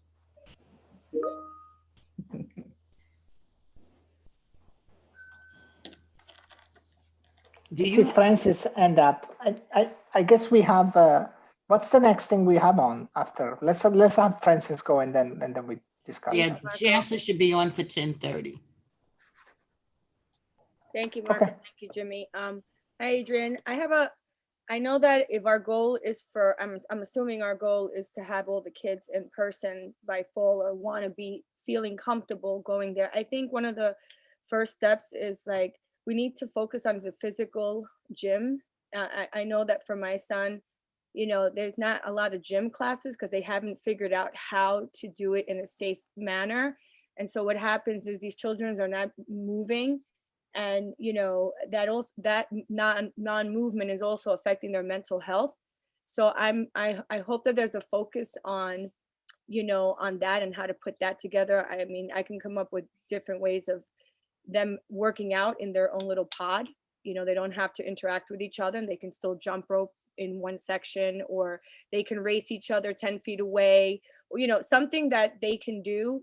I know that's a big aspect and a health issue. And also how I know that they're not allowed to be together and socialize, but how can they?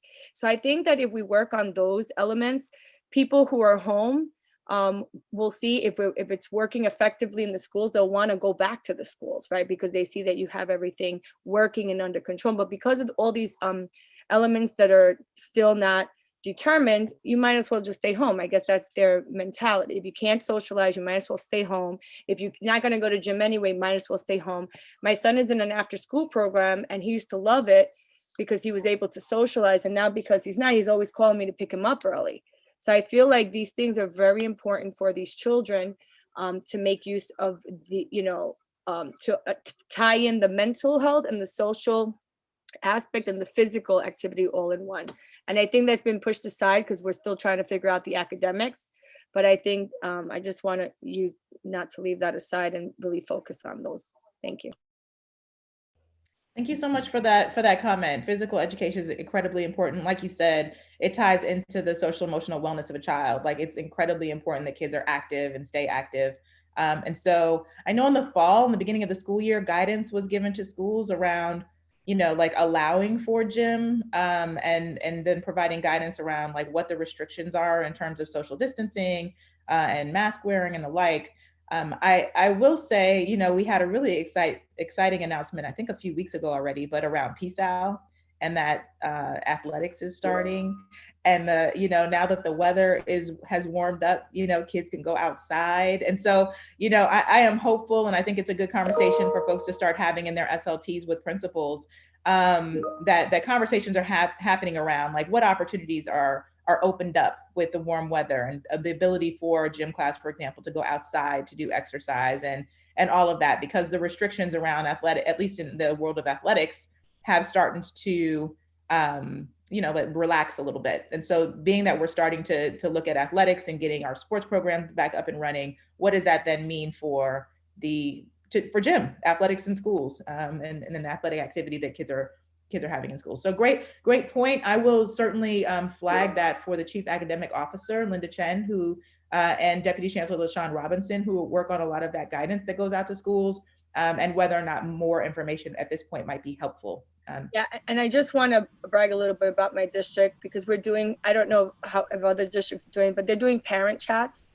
Our superintendent is actually meeting with parents, and we started at our district level, and we're trickling down to each of our schools in our district to do a parent chat and have these, it's not an SLT, but it's just a group of parents that want to say their experience so that we can then know what to fix and areas we need to work on. And they're working really well.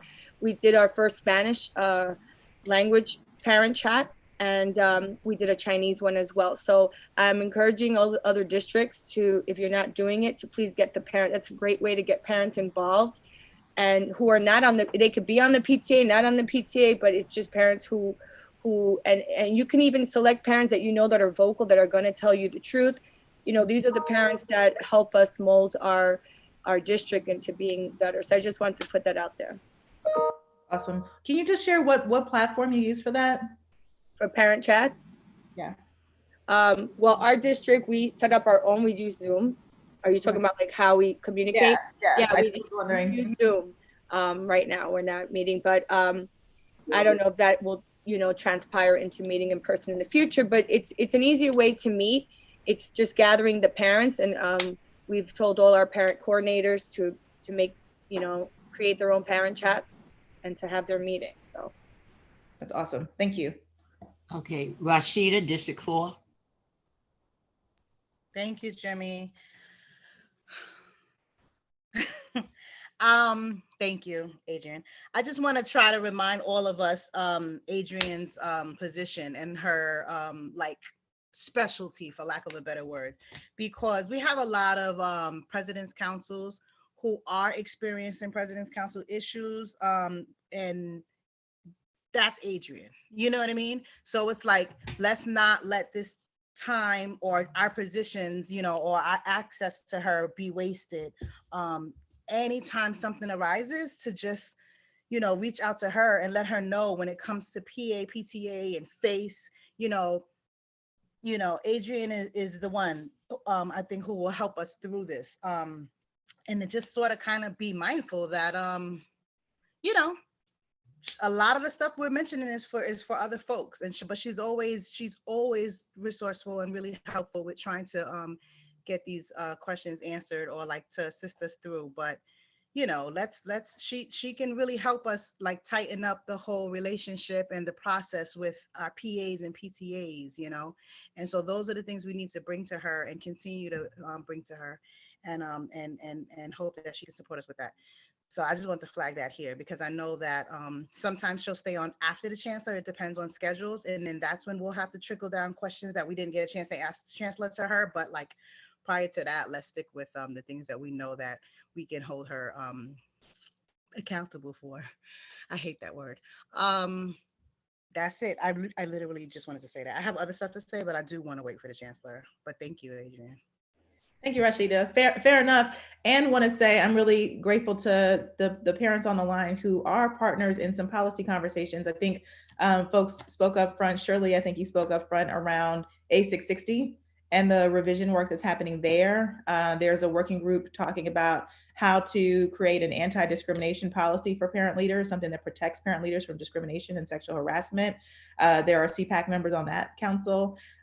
There's a body that is working on revisions to A655. I mean, we have a number of really, I think, important working groups that y'all are participating on and giving us really good feedback on. So I wanna just say thank you for that, and acknowledge that work. And then also say, like, maybe we should have a fall reopening 2021 working group as well. I need to think through more like process, how we would, I see Rashid is like, oh, not another working group. But thinking of ways to just like solicit input from you all that we can then feed back into the process of making policy and decisions.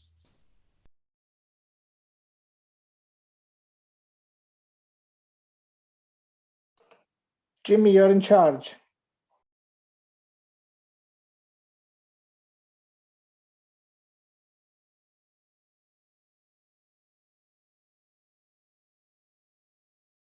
Are there any other questions that you need to ask?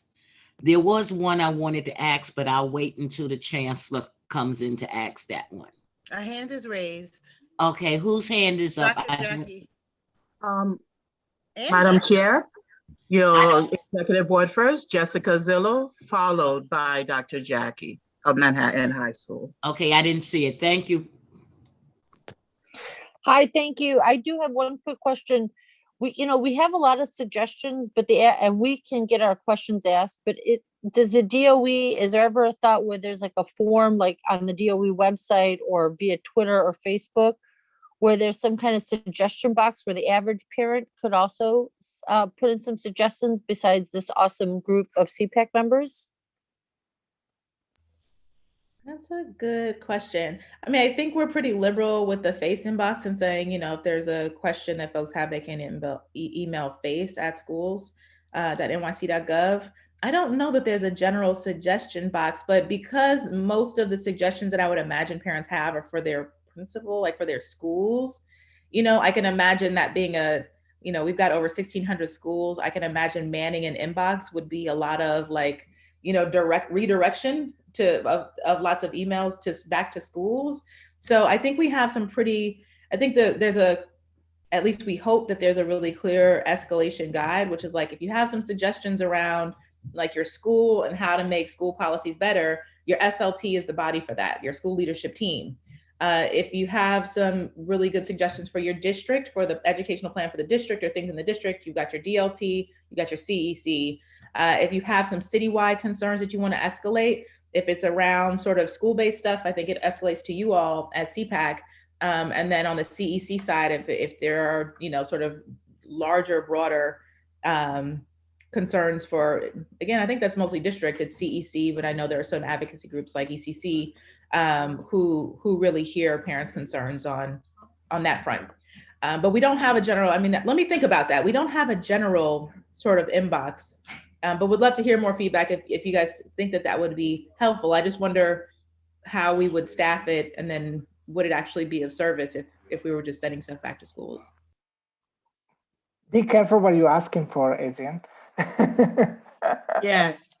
Hi, Adrian. How are you? Deputy Chancellor Austin. Good morning, everyone.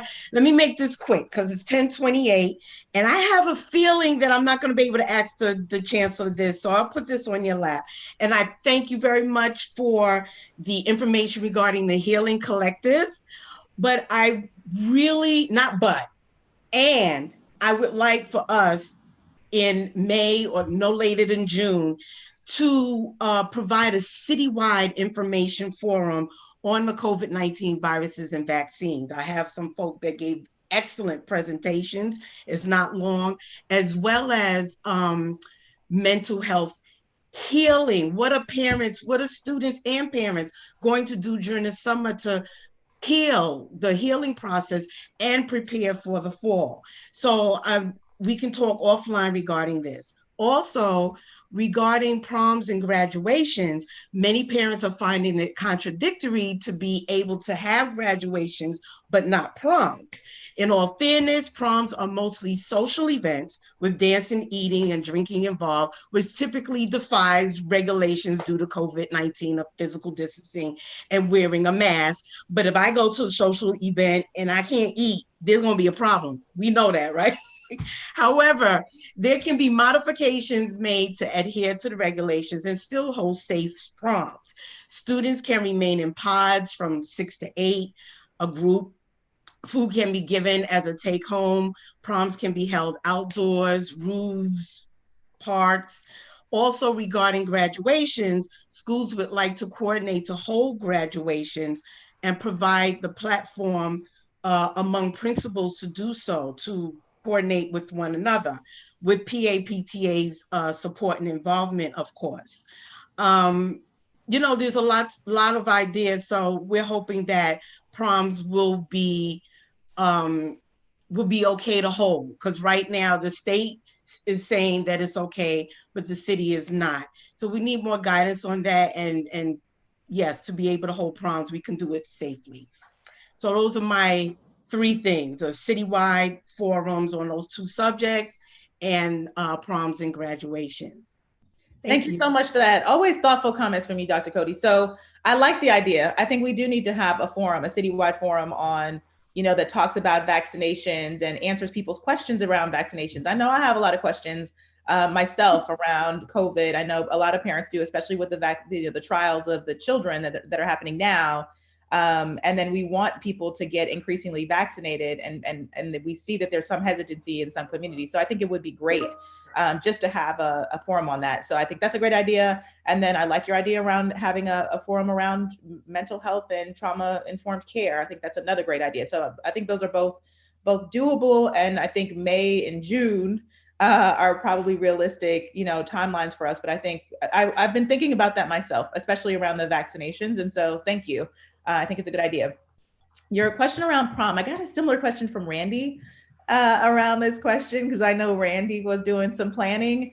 And I actually spoke, Randy, to the principal of your school so that I could, make sure that we were all sort of on the same page. And I think the messaging we ended up sharing out was, I know for you, Randy, you were saying, well, can I do an event?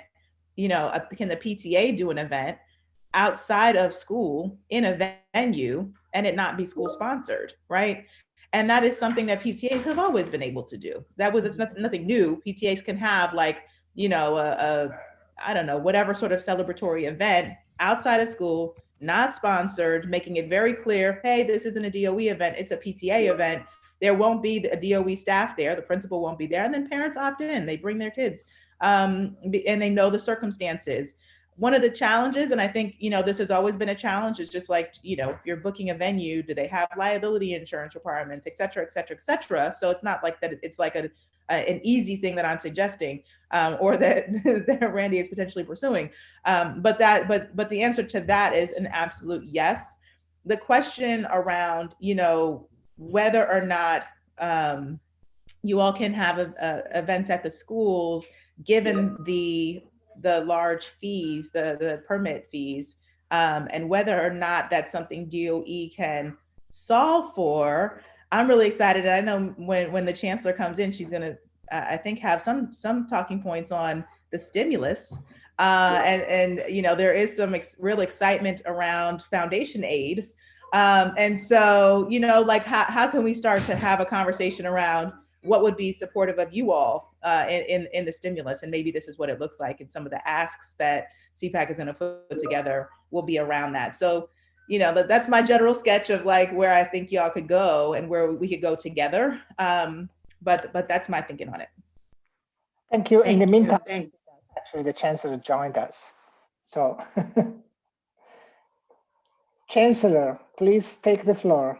Hi, everyone. Happy after spring break. I hope everyone is well. It's so good to see all of you. And I was on a call last night and folks were like, it's so good to see you in person. So I'm going to say it's good to be in person in our new definition of what in person is. I really appreciate the space and time. I really want to genuinely hear from our parents, because you are our ultimate key partner. Adrian and I are going to continue to work hard to make sure that across our divisions, we're acknowledging the role parents are going to play in my priorities, which have been around open up our high schools, open up an amazing, enriching summer opportunity, and open up our new September. And much of that, I heard Adrian mention the stimulus. Part of that conversation is engaging with parents in discussion around how those resources get spent, how those resources get allocated. I've been thinking a lot about how we reopen a school system different than the one that we have closed. How will we open a school system that is all of the things that you all talk about so many ways, that are healing centered, where students feel affirmed and welcomed, where they see themselves in the curriculum, where there are high expectations for all children, but probably more importantly, where we've wrapped ourselves around the social emotional needs of all of our students and our faculty members, because everyone, this has been a rough time, last year and some change for all of us as a city, as an organization. It has been a really rough time for all of us. So I'm looking forward to hearing from you all today, but I'm going to share a couple of things about our progress to date and then be open to hearing what you all questions or concerns that you have for me. So our high schools opened on March 22nd. I am so excited about that. You heard this, I don't know if you heard this morning, but definitely on Monday, we revisited the 2-case rule, and today shared more specific information around what that would look like, that I think will allow us to ensure that our schools are open more consistently, more stably. I've heard a lot from parents around that. Approximately half of our high schools are offering in-person 5 days a week for students. And so we're going to continue to ramp that up the same way we did for elementary and middle schools. The opt-in window, because of the change to the 2-case rule, we extended to Friday. So tomorrow is the last day for families to opt back in for in-person instruction. And it will in all likelihood, you don't say anything with definitiveness in COVID days, but in all likelihood, this will be the last opportunity that families will have to opt into in-person. So remind your families, communities, if they have an interest, tomorrow is the day.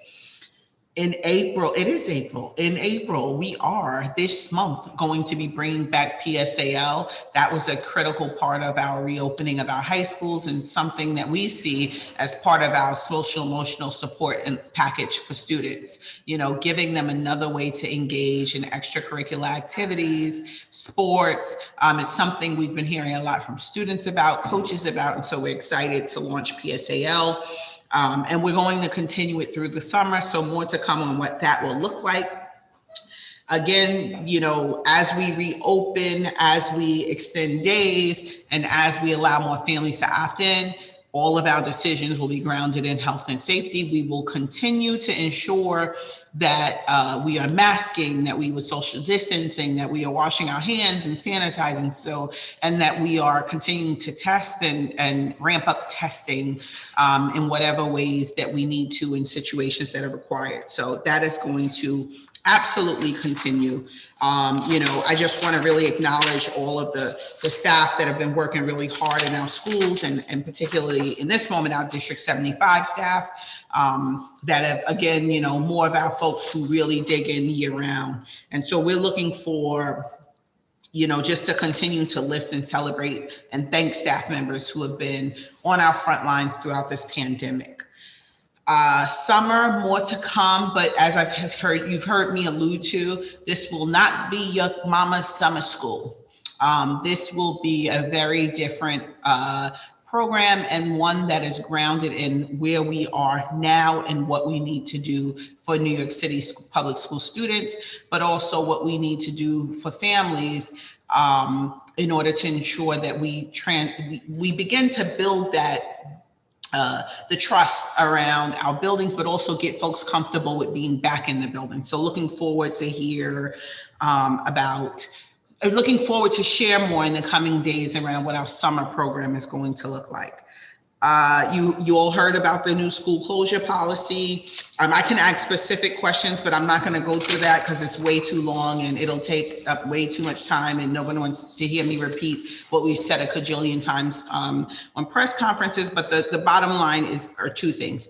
One, 2 cases will no longer close a school building. 2 cases will no longer close a co-located building. We're really leading into 4 cases and ensuring that those cases are connected back to the school building, as opposed to, you know, we'll as we've been continue to work with test and trace to ensure the origins of those cases. And I think, you know, as a parent, that will ensure that we have continuity of learning and instruction and not disrupting instruction for a whole campus as opposed to one particular school that may have an issue.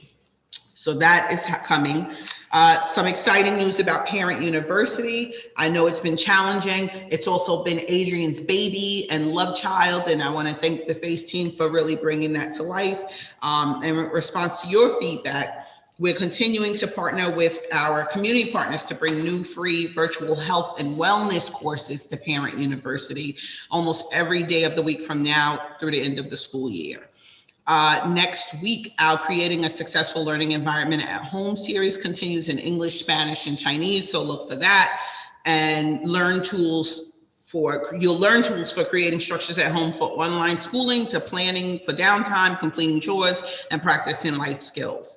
Later this month, we're going to be partnering with Columbia University's Center for Public Research and Leadership for a series called Making Learning Work, learning how to support your child and finish the school year strong. I know it's something that we're all thinking about.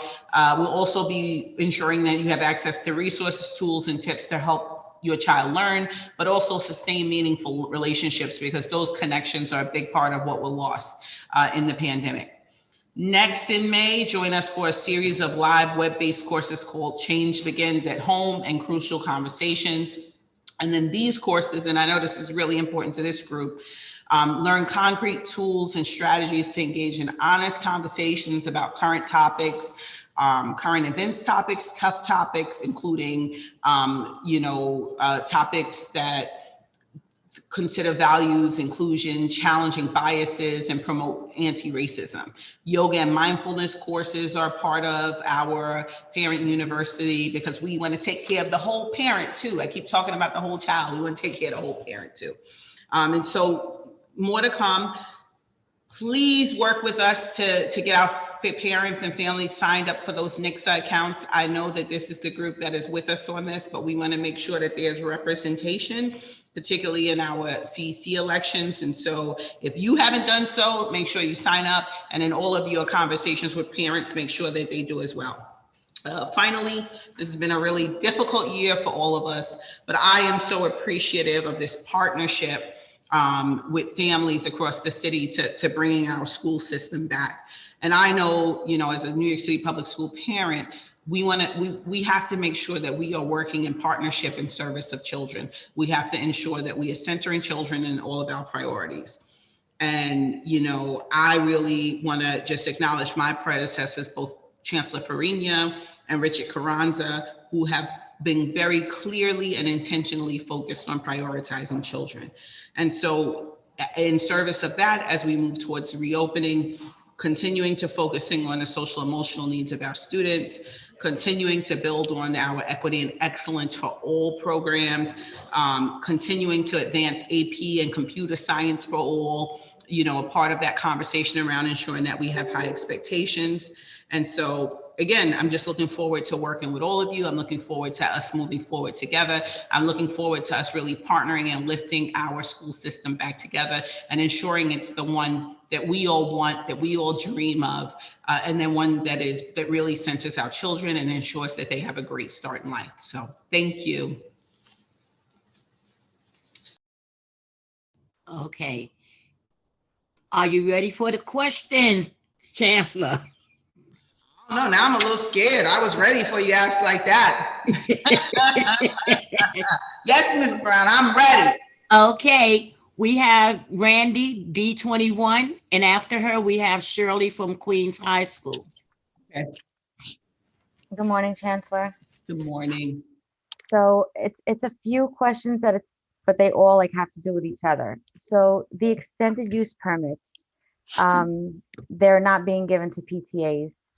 Or they're charging a fee. From what I'm aware of, there are no extended use permits being given. Pictures are very important, especially during this time. So we want to get our graduation pictures done and we don't want to have the children lose instructional time.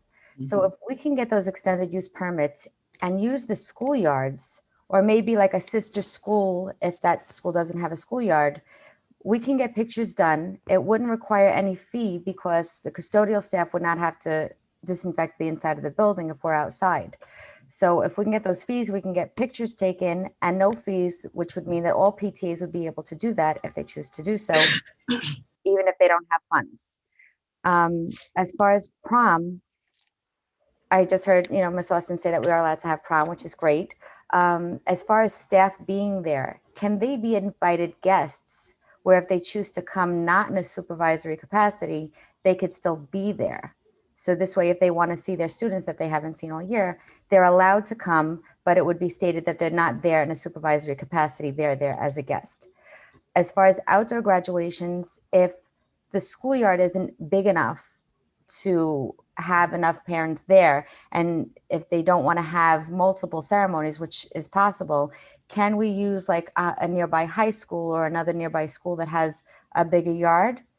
And also with that, the DOE vendors are now capitalizing on sound systems and stages and whatever else that they need to host this graduation. And I think it's unfair that they can capitalize on this only because they're DOE vendors. So for this instance, can DOE schools use vendors that are not DOE licensed? So I will try to answer as much as I can quickly. I'll get back on the extended use permits. I need to ask more questions internally about that. I totally understand how important school pictures have been. As executive superintendent of the Bronx, and even in this role, that's probably one of the things I get emailed most often about how we're going to take out pictures. For as far as outdoor graduations, and I did this in the Bronx, and I would ask all of the superintendents across the city, we want to make sure there's equity around access to facilities to host graduations. And so one of the things I'd ask my superintendents to do collectively in the Bronx, and I'm happy to push this forward citywide, is let's think together about all of the spaces that we potentially have to host graduations and really partner our schools to make it happen in a safe way, so that there is not a, this one school has access to this large facility and another school doesn't. That's a very New York City thing, that you could have a school 2 blocks away that has very different facilities than another school does. So I will lift this up to superintendents across the city as well, but we should be working together to find spaces. I'm also happy to work with our external partners, potentially CUNY and others, to say, can we secure some facilities to support outdoor graduations? And then finally, on the vendors for sound systems, et cetera, I have to check internally because I know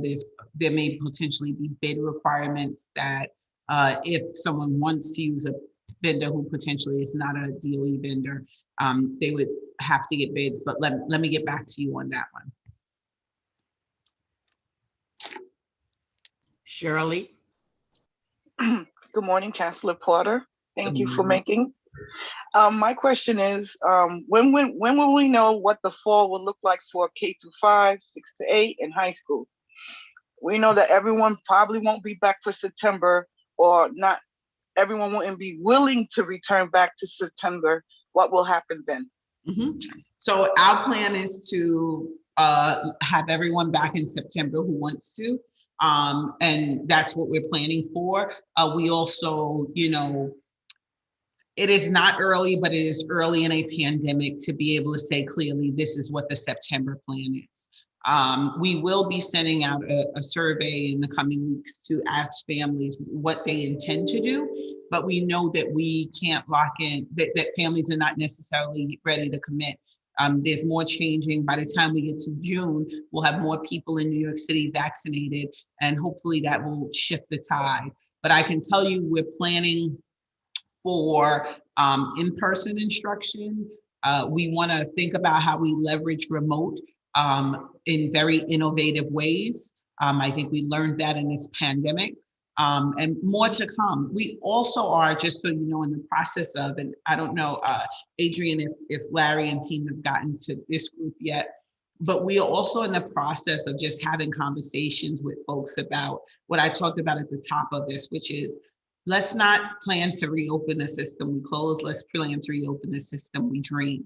And so we want to have conversations with folks about what that means. We're doing it internally with all of our DOE stakeholders, but we also want to do it with parents, with students. So I hope you will offer me some grace in not coming to you today to say this is the September plan, but offer me grace, and we want to have conversations about what the September plan should be. Well, thank you. As long as we're in the conversations, I think we're good to go. Yeah. Mm-hmm. Leonard, and then Maritza, District 4. Hi, good morning, Chancellor Porter. Thank you for being here. It's appreciated. I'm really glad you emphasized the social and emotional needs of our children. As you may be aware, we had a 12-year-old student in our district that actually committed suicide the other day. Mm-hmm. And I'm mentioning that because I just want to make sure, just emphasize that I'm hearing from people on the ground that we really need mental health teams in our schools, because this remote learning is really taking its toll on our kids. So I wanted to ask first about that, about maybe getting mental health teams in every one of our schools to really address kids that may be hurting and aren't being recognized. So that's one thing. And the other thing I want to say, I understand your ambitious plans about summer school, but I am hearing some concerns from parents and administrators and teachers that they just want to make sure that the understood need to really make up what's been lost during the summer is balanced by the need for kids to be kids. And they're hoping that that things are not mandatory, and that people will still have the opportunity to go to camp and do the things during the summer that they weren't able to do last summer. So I just wanted to bring those two things up to you. Thank you. I think you will be happy with my summer plan, Leonard. Like I said, it's not your mama's summer school. And it really takes all of those things into consideration. It's going to be a partnership with our CBOs who've done our camps over the summer and schools. And so academics, enrichment, social emotional, fun, dare I say it. And that is, I think, the formula for what this summer needs to be different than past. And what I'm hoping is that this summer will be the groundwork for summers to come and what it really should look like. On the mental health supports, I'm 100% with you. We're putting 150 additional social workers into our schools. We're expanding our community school program to our hardest hit COVID neighborhoods. I'm also thinking about how we leverage the partnership this summer with community schools, not with community schools per se, but with CBO partners to think forward how we build those into our school year. But we will continue to be, we're also working on a social emotional screener for September that will be training our teachers on how to use. And, we will be talking more and more about academic cell integration grounded in CRSC. And those are a bunch of words that basically mean we have to take care of the children, wrap ourselves wholly around them for them to show up and learn. And they have to be able to see themselves in the curriculum that they experience and be affirmed and welcome in their school communities. Also want to make sure that our parents know that they are key partners and just let us know what's going on at home so we can really wrap ourselves around students. This has been a tragic year. You all have had losses in your families as well. And we want to be able to hold on dearly to our kids so that we can support them when they need support, but also support you. Thank you. I just hope we get more than 150 social workers. I think we need a lot more. I promise you I'm working on one. I'm just not going to say anything that I can't commit to, but I promise you. Oh, somebody told me to say promise. I am absolutely working on more than 150. It is a great, great need. And I'll tell you, when I was a principal, and that's pre any of this, I had a full-time social worker in my school. And I can't tell you how many students that she is responsible for graduating from high school because we had that support in the building. And again, that was pre-COVID, pre-pandemic. So, I'm so sorry for your loss and the loss of, all of the folks that I know and don't know. But we can't, I know I'm running out of time, but I will tell you, I think every day about the places where we've lost people. And, in September, folks are going to be walking into school buildings. We had a beloved, and he was just one of many, but a beloved gym teacher in the Bronx, who kids had, from a middle school, kids who had graduated 10 or 15 years before were coming back. And people are going to walk past that gym, and it's going to bring up some stuff. And so we have to be prepared for that. And so I hear you. I'm with you, and this is our moment to really wrap ourselves around our students, and our families, and just my deepest condolences to you and your family. Maritza, D14. Hi, good morning. Good morning, Chancellor Porter. So I have a few points that I'd like to address and then ask a question. It's really disheartening to hear the push for open schools, specifically because of the contradiction surrounding the data with what cases are looking like right now. And it just feels like an exploitation of selective data. It feels like an exploitation of the social emotional needs of our children that I know are struggling. And it feels like a weaponized use of the social emotional element. We know that COVID cases are higher than they were last year. We know that deaths are higher than they were last year. And we also know that there are new variants that will continue to perpetuate and arise should people fail to socially distance. We know that folks are pushing to have, right, obviously, like we say health and safety, but then we also say we're going to lessen the health and safety restrictions that were previously placed by increasing the number of cases necessary to close down a school, by potentially decreasing the amount of physical space needed within the classroom.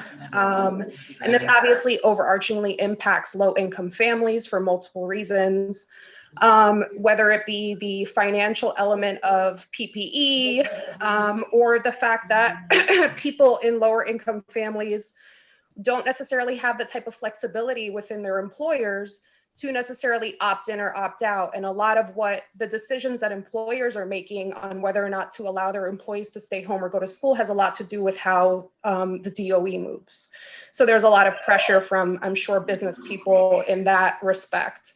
And then obviously there's the issue of, so how do we do that, right? How do we get kids safely back? And why is the social emotional element not to scrutinize how schools are still, like, why are our kids sitting in front of a computer for 7 hours a day? Like, why isn't the school structure changing? We know that schools, like the DOE originated from a business, like from a millionaire class perspective to literally create an obedient working class. And we still see that a lot of the times. It still very much exists within the factory model. And we're not seeing changes there, but instead it's like, oh, we need to open schools because kids don't feel good. So the pressure to do homework, the fact that teachers don't allow late assignments, the fact that teachers are insisting on like work being done in such an intense way, despite the fact that kids are struggling. So how can we put the emphasis on social emotional without necessarily putting people's lives at risk? Because we also know that Black and brown people are the ones that are dying overarchingly from this virus. So I'm going to start with first the cases in schools. Our schools have the lowest transmission rate, and I will continue to say that nothing, absolutely nothing, no device replaces the interaction between students and teachers in classrooms. And I'm not, I'm a Black woman from a low-income family who would have really struggled in this moment if I was a student in school. And so I get that. And so my push is not to open for any other reason than I think it is important for us to rebuild our school system to the one in which we believe represents a very different model than we've seen in the past. And that's why I'm looking forward to engaging families, this group in particular, around what that looks like.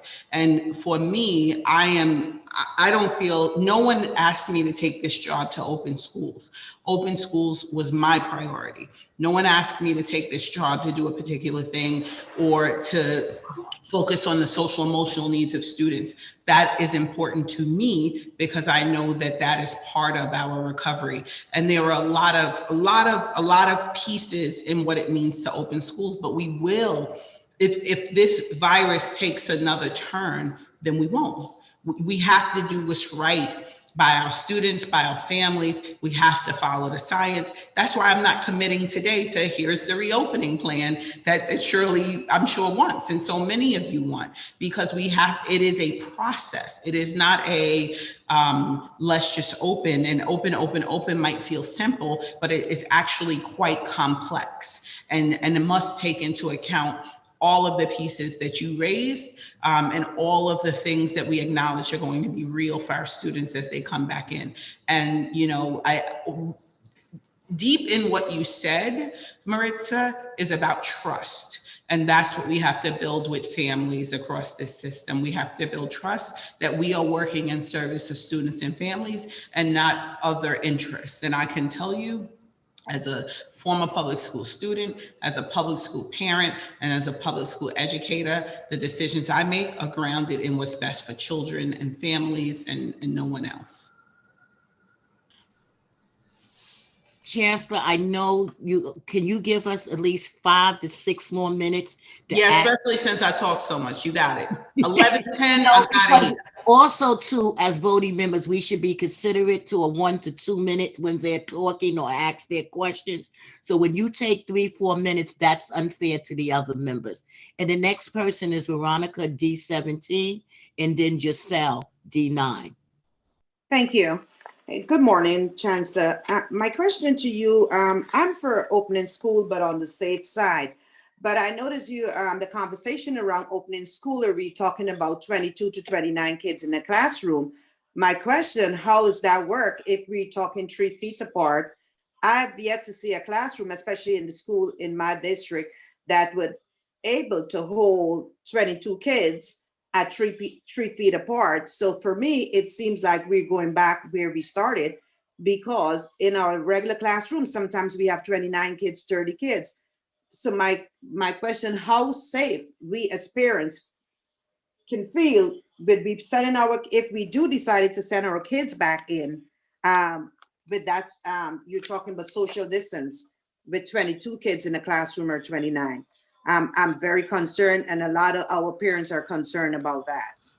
So one of the things that we've done at every school and at every step of the way, so when we first reopened our facilities folks did walkthroughs of every classroom. We did it in partnership with our union partners to do spacing and to specifically identify how many students could fit in a classroom based on 6 feet. We again did that with 3 feet. So to your point, right, like if a room based on the health and safety rules, 3 feet, 6 feet, cannot hold 22, 27, in some cases 34 students, then that is not going to happen in that room. Schools have looked at every available space in the building, have been creative about the way that they view spaces, but we're not going to, put 27 kids in a classroom if the rule is based on 3 feet, you can only get 19 or 18 students. That's why we have to be also really creative in our programming. And part of the reason why there are things we just can't commit to today, because we know we still have to wait for guidance around those particular things. Because I know in that case, then we would need more paras and more teachers. And would that be something that assure us that our budgets would look different to accommodate other staff? Thank you so much for taking my question. Thank you. Hi, guys.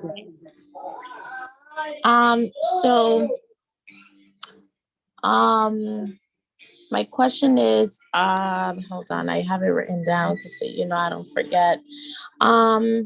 So it's 2 questions. So one for chapter 683, will our parents still have the option to maintain remote if that is an option? Because some of our families planned or will plan to opt out if summer school is only available in person for them. And has OPT done check-ins to make sure social distancing guidelines are still being observed on buses? My other question is for teachers that are in full remote, will they be coming back in September, or do they still have that option to stay in? And what does that mean if in-person learning, not to send them back would look like on a screen? And what is the plan if 95% of in-person, what is the plan of a school is 95% in person for students and 75% for staff? Will children be coming to a building to log onto a screen, or how would that look like? Sorry, it sounds crazy. Yep, nope, I get it though. I'll start backwards. So the goal is absolutely for students not to come back in and sit in front of a screen. Our accommodation agreements expire on June 30th. And, again, I can't make a commitment, but I really want to we want to, you know, again, follow the science. We're working on what potential accommodations would look like, if at all. In terms of summer instruction, there will be a remote option because we know that that's part of our new fiber of as an organization, but we really want to get young people in the building for a real holistic experience. And I'll follow up with OPT on the social distancing on busing. I'm sure that team is continuing to monitor, but I'll be sure to check in with them specifically on that question. Chancellor, I know your time is really Okay, valuable. We have four more questions if it's possible. Okay, I'll take this last question. Okay. We'll take Rashida. No. Go to the next person. Okay, then our last. Rashida's on every call I get on, so she know how to find me. Okay. We'll have Cecilia Green.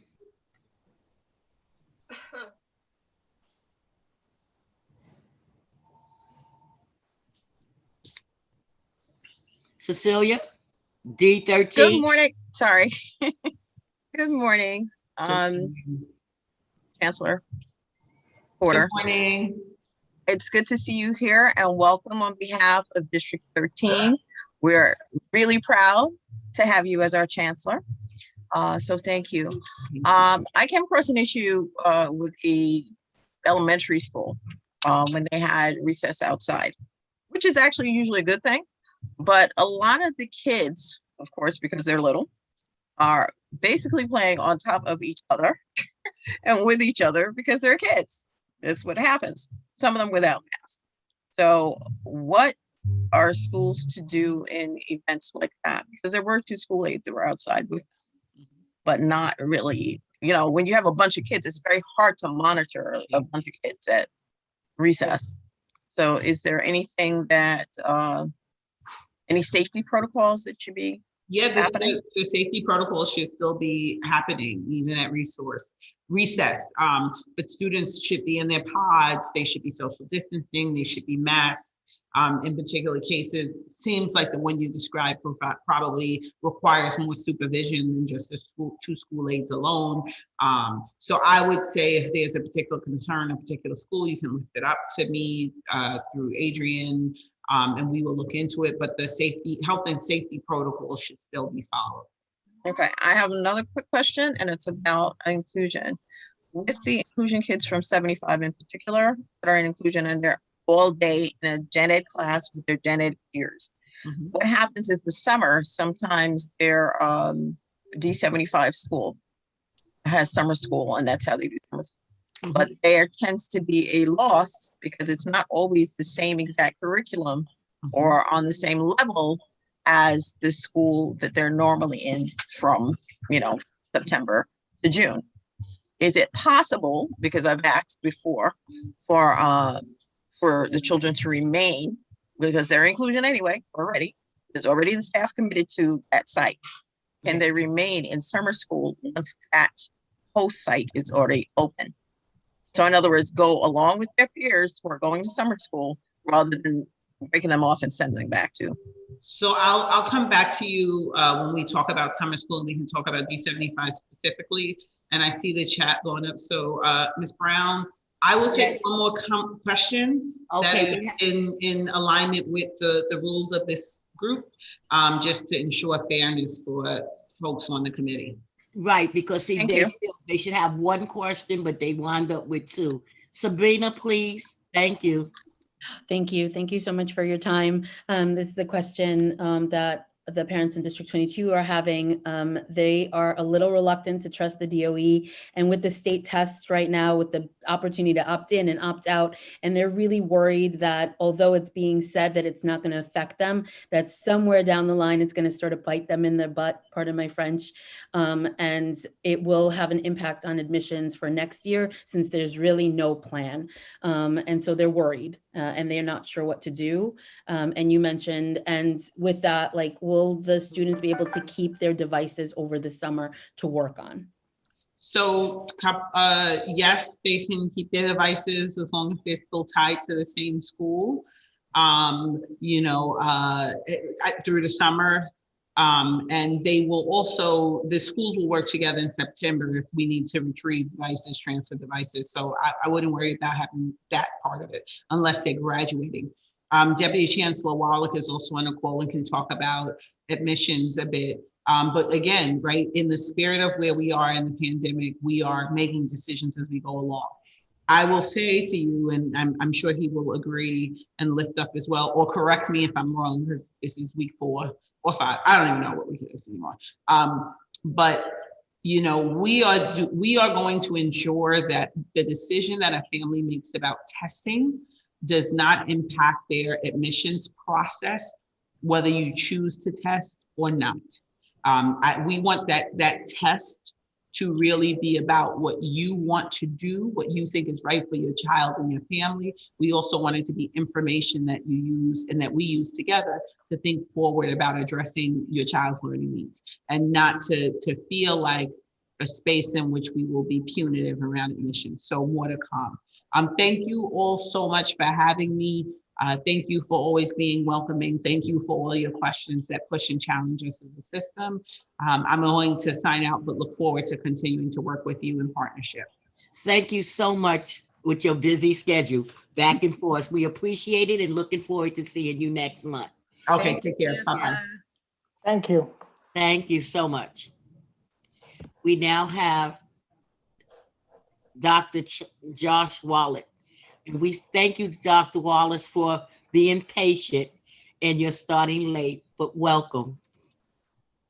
Thank you very much. I'm not a doctor, but I appreciate it. And you can just call me Josh. But thank you very much. Josh. No, I mean, I would love the promotion, but I'd have to study for a bit first. But so thank you. It's great to be with you. I really appreciate it. I just want to begin by well, it's great to be with you all again. And just to underscore what the Chancellor just said, we want to make sure that families' decisions about this year's tests are, you know, they feel free to make the decision that they feel is best for their child without thinking about potential consequences to admissions. We don't want it to do any harm to the prospects of finding the best fit for their child in whatever, you know, in middle school or high school. And so I would just say, I think, as for the long term, like what that means for the process that would begin this coming fall, we have not made decisions about that yet. I think just as we did last year, we would want to begin by hearing from you and from other leaders around the city about what the best path forward is. As always, I'm sure we'll hear a wide range of opinions about it. And then just as we did this fall, you know, the mayor and chancellor will come forward and describe the process and why we made the decisions we did.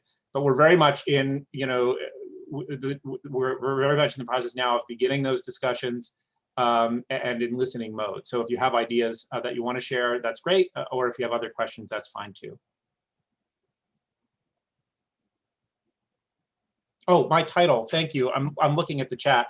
I'm the Deputy Chancellor for Early Education and Student Enrollment. So I work on birth to age 8, essentially. So family child care, 3K, pre-K, and the Universal Literacy Initiative, and student enrollment, which includes all the admissions processes from early learn, which is for infants and toddlers, all the way to high school.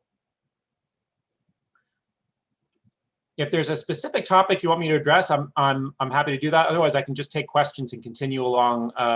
And I don't know who's moderating, but I think Jimmy is. Otherwise, I'll take over. Terrific.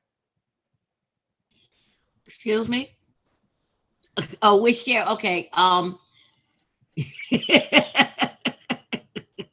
We wanted you to come in and give updates on how things are going, the enrollment and things like that. And Sure. Then we'll have questions to ask after you give an update, because we know that there's a lot of things that's going on. Absolutely. I'm happy to do that and give an update. You know, so we have later this afternoon. So I'll start with the enrollment side, and then we'll go from there. And just going from youngest to oldest. So we currently have our our pre-K and 3K applications going.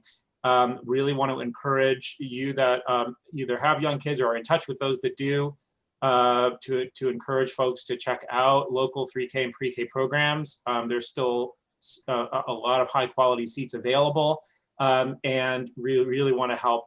We think that a centerpiece of sort of our coming back from this pandemic is to help folks re-engage with those early education programs that can help give their kids such a fantastic start. So those applications are live. And as you know, we have greatly expanded free full day high quality pre-kindergarten for 3-year-olds to the entire city. We will not have enough seats for everybody that wants them this fall, but we will have seats in every single community school district. So all across the city, we will have free full day high quality preschool for 3-year-olds. And you can just go to call 311 or go to nyc.gov and you'll find easy ways to apply and people to help you apply. So that's very exciting and underway. Many of you have asked before about a gifted and talented process. We had the sort of first step of the process going, which was the family sort of expressing interest on behalf of their children. And beginning in just the next few days, we'll have the next phase of the process, which is a student's pre-K program, or if they're not in pre-K, an early childhood educator working with families to nominate children for the program. And then we'll have a lottery of those that are nominated with offers coming out sometime early this summer, we believe in early July. So that's the gifted and talented program. Kindergarten offers are slated to be released later today. So families will be hearing about their kindergarten. Most families apply to their, as you know, to their local zone kindergarten, but there are many that don't. And so families will hear that today. We're being much more flexible about the need for families to come in and register in person. There are many easier ways to do that this year remotely so that folks don't need to travel unnecessarily. And we'll be providing families with that information today. Middle school and high school applications, as you know, are in, and our teams are working hard to process those. We anticipate that middle school offers will come out to families in the first half of May. And the same, we're looking for mid-May also for high school offers. The specialized high school offers will come out a little bit earlier in late April. Those are the timelines. As you can imagine, it's been super challenging for all of us, for families, for students, for the teams here to navigate this unprecedented year. But I think everybody's coming together with your help and moving these processes forward. And on the early ed side, I think, as I shared with you, we have some exciting expansion plans. I'll also just close by saying that this year, our schools and our community-based organizations across the city really showed that early childhood educators are leaders in the city overall. They stepped forward to provide care and education from the very height of the pandemic all the way to today, day in and day out, and have created really rich, safe, nurturing learning environments for children, whether they were live with masked 3-year-olds or remotely, running story time over Zoom with young kids. It's been extraordinary to see and really moving in lots of ways. And I just, for those of you who are in touch with early educators, I always encourage folks to just reach out and give them a thank you. They are essential workers, no less than folks on our medical teams. They've really kept the city going. So I'll stop there and see if there are any questions. If there are other topics you want me to address, happy to do it. I see some hands, so maybe okay, we'll just get to those.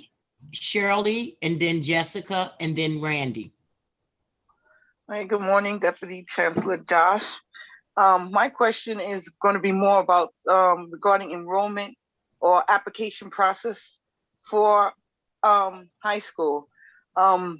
In Queens in particular, there's a good number of parents who are concerned even middle school parents are already concerned about the geographic and zoning priorities being totally removed. You know, Queens is like a desert hub, a transportation hub. It takes, at least for most Queens residents, 2 transportation modes to get to where they need to go. And so removing those priorities is making it harder, making traveling distance even more of a hardship on Queens students, right? And also because for some Manhattan, it'll take them like 30 minutes to get in. So they are concerned about removing those priorities, and someone across the street from the school won't be able to attend the school and they live only across the street. Understood.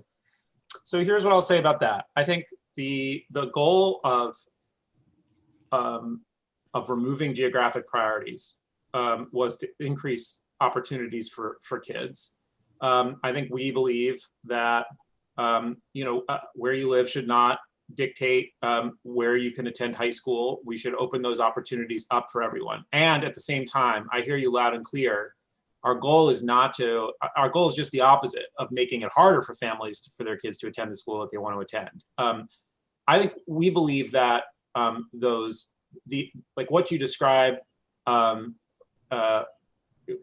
should not be, I don't think it's going to be an issue, but I think it's up to us to come out and sort of talk with families that are concerned and explain that. I know we had one meeting in the last few days with families at a particular high school that was concerned about it, and we're happy to come out and talk with families. You can help us put something together, and we can talk you through how we see this playing out. We think that overall, the effect will be more kids getting to go to the high schools that they really want to go to, that are the best fit for them. That's our goal. But happy to continue this conversation, and I hear the concern. I understand. Thank you very much. You'll be getting an email. Excellent. Because there's a growing number of concerns now.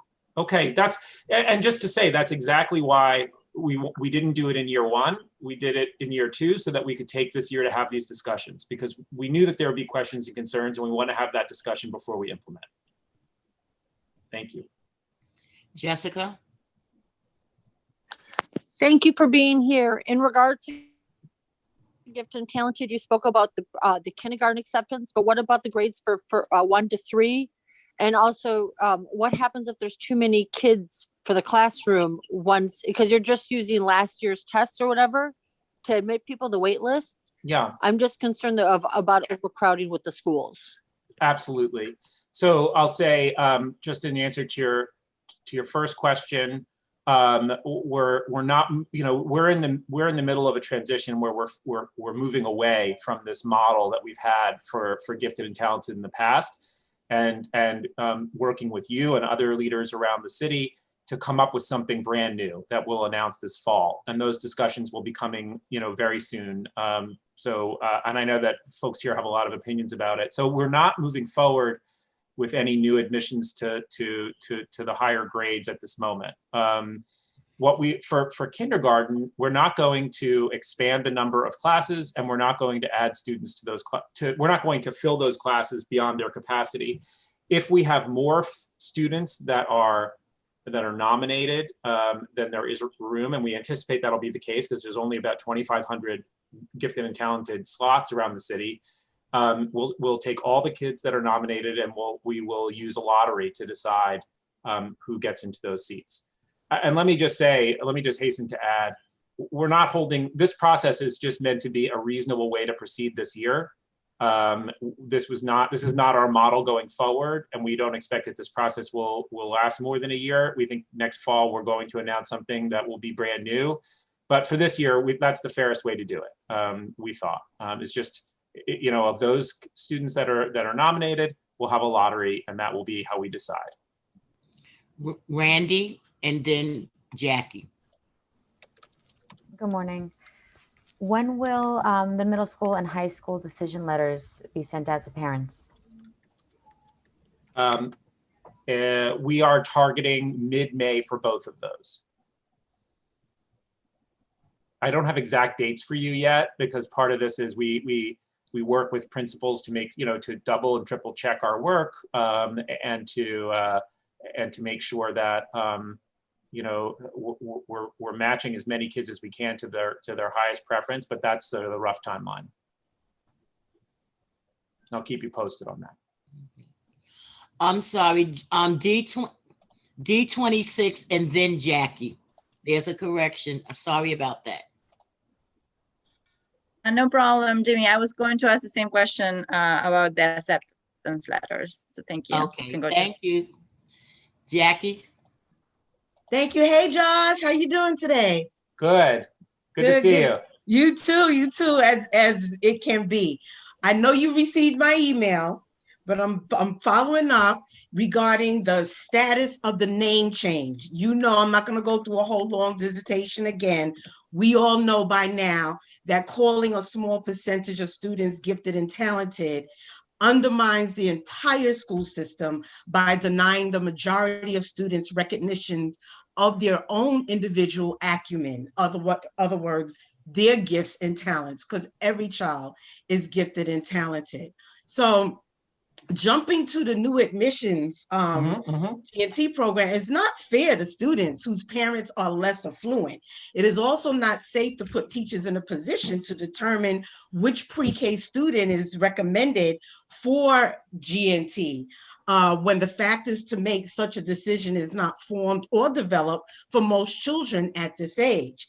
According to the new admissions policy, teachers are now judge and jury over who gets referred over to gifts and talents. So I'm just saying, short, this new system can motivate affluent parents to try to corrupt teachers, which a lot do already. Give gifts to especially students in daycare. They give gifts to the teachers, and the most poorest children will be harmed more. This process exacerbates inequality, but moreover, I think if we change the name of gifted and talented, we will be able to provide programs in schools, in every school, to accommodate advanced and accelerated learners. So I definitely want to know the status of the name change. Thank you.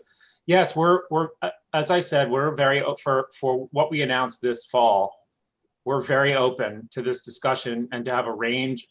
We know there are a range of opinions about it, and I just want to say this is not me speaking as me personally, but as in my role at the department, I've had many conversations across the city about this, and I've met many family members that agree with you, and many that strongly disagree, and that's the challenge of the work that we're doing. So we're going to hear a range of opinions about that, but I hear your opinion loud and clear, and I understand it. I believe I do anyway. And I can see in the chat there are a couple people that agree very strongly with you. I would say that I think as far as this year's process is concerned, I cannot, as I said, I'm not holding this up as a model and saying that we knocked it out, like we have the answers. I think this was a reasonable way to proceed when circumstances changed. And we did take some steps, for what it's worth, to try to address the concerns that you raised, because we wanted to try to create the most equitable process we could for this 1 year. So just to say very quickly, we've done a lot of outreach to pre-K programs and other community organizations in underserved communities to try to encourage them, to encourage families to apply this year. That work, is continuing because the process, the family nomination process closes today. We've been working very hard on that. We'll see, I think we've made some decent progress.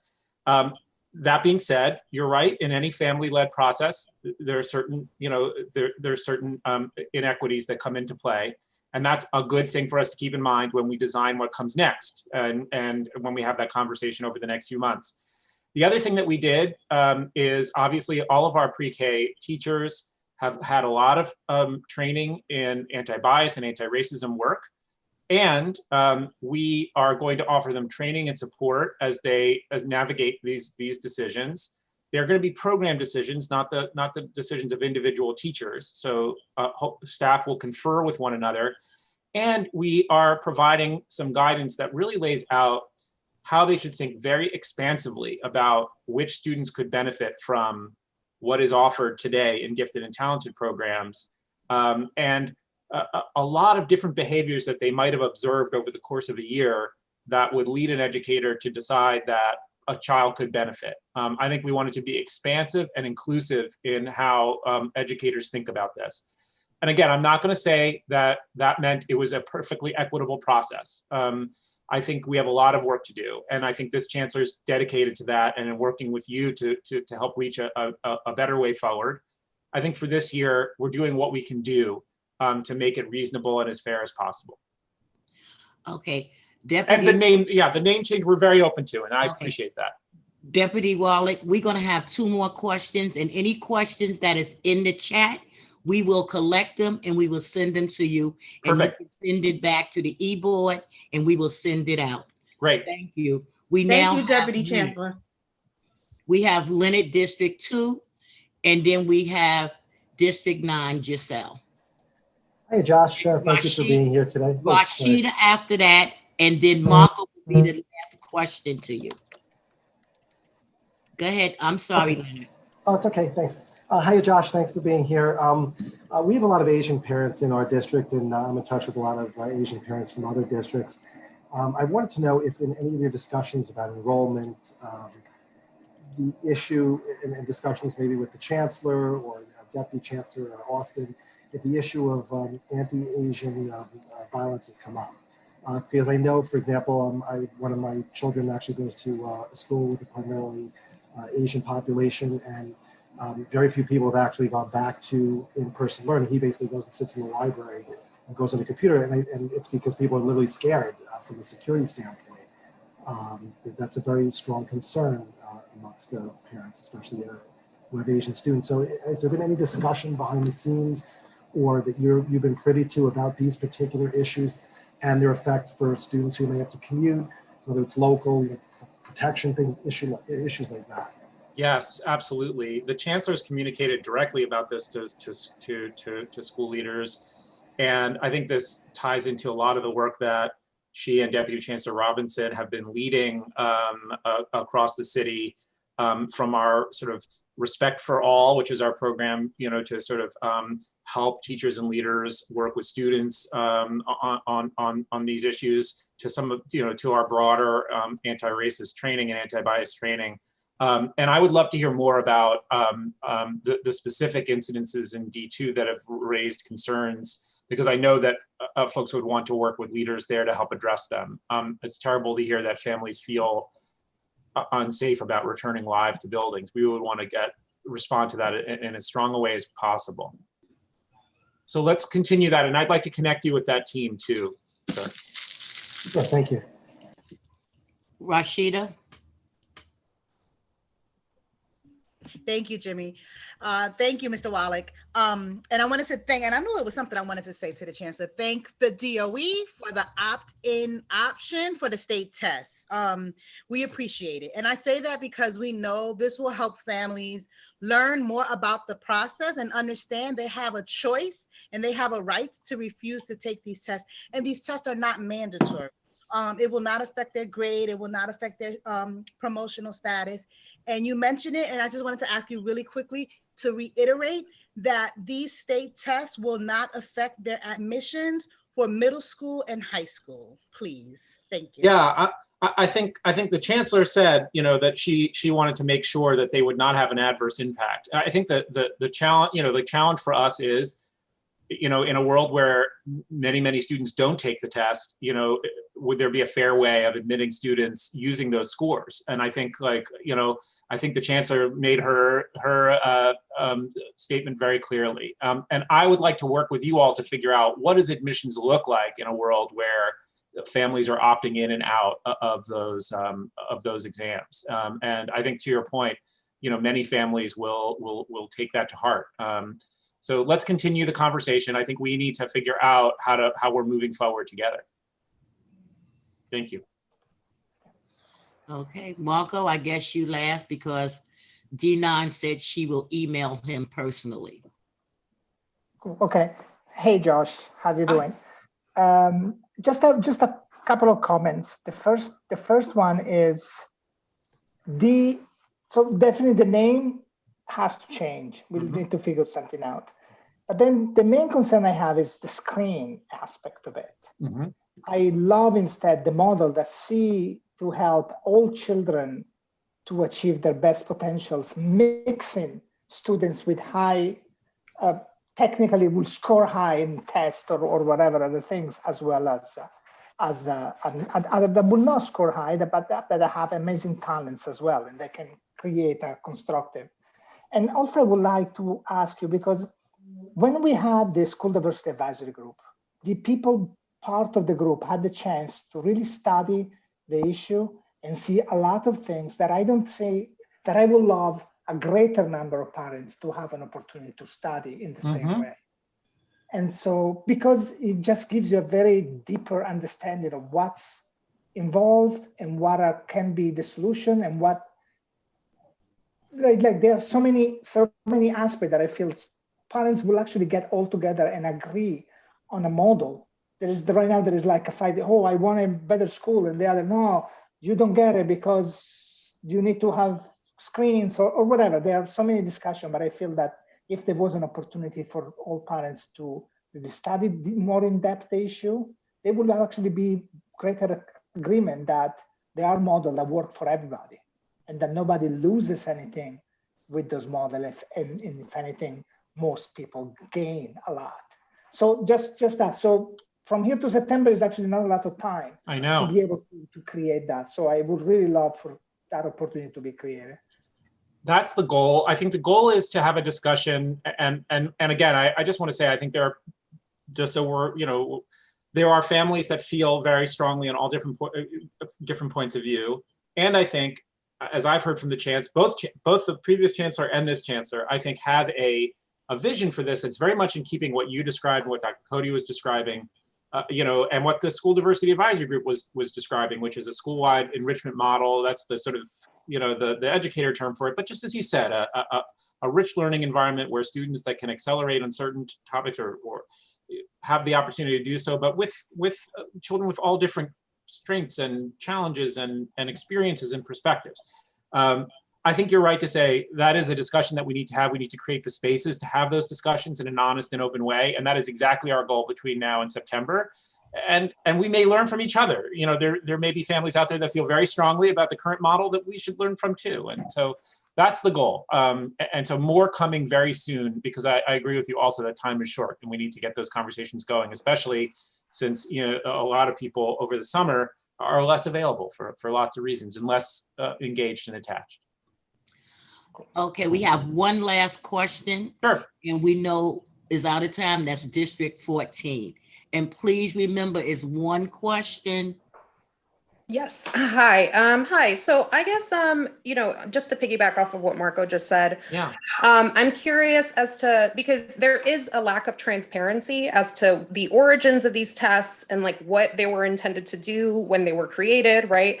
So we know that screening tests were eugenics programs that were designed to do exactly what they do today, which is the affluent children and families get placed in these programs, and then they get to cherry pick X amount of immigrant or BIPOC students that they feel will mold. And this is like a direct quote from Carl Brigham, which is like the originator of the SAT exam, that's what the intention of the exam, like screening tests were to do. So, I think it's a little misleading to say that it's a matter of opinion when context matters as to like who exactly is bringing forth which opinions on why exactly these exams should exist. And also like parents from low income backgrounds coming from a scarcity mindset because they're acknowledging that the system is inherently unequal and gen ed kids will get the short end of the stick when we're talking about G&T.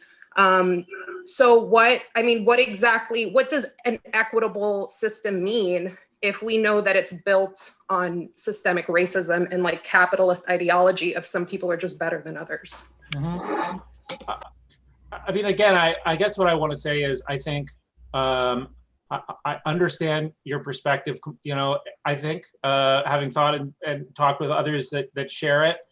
And I think, look, we live in a democratic political system, and our Department of Education is part of that. And we have to have these conversations with families that have a different take on it. And I understand yours completely, and many of my colleagues share similar ones.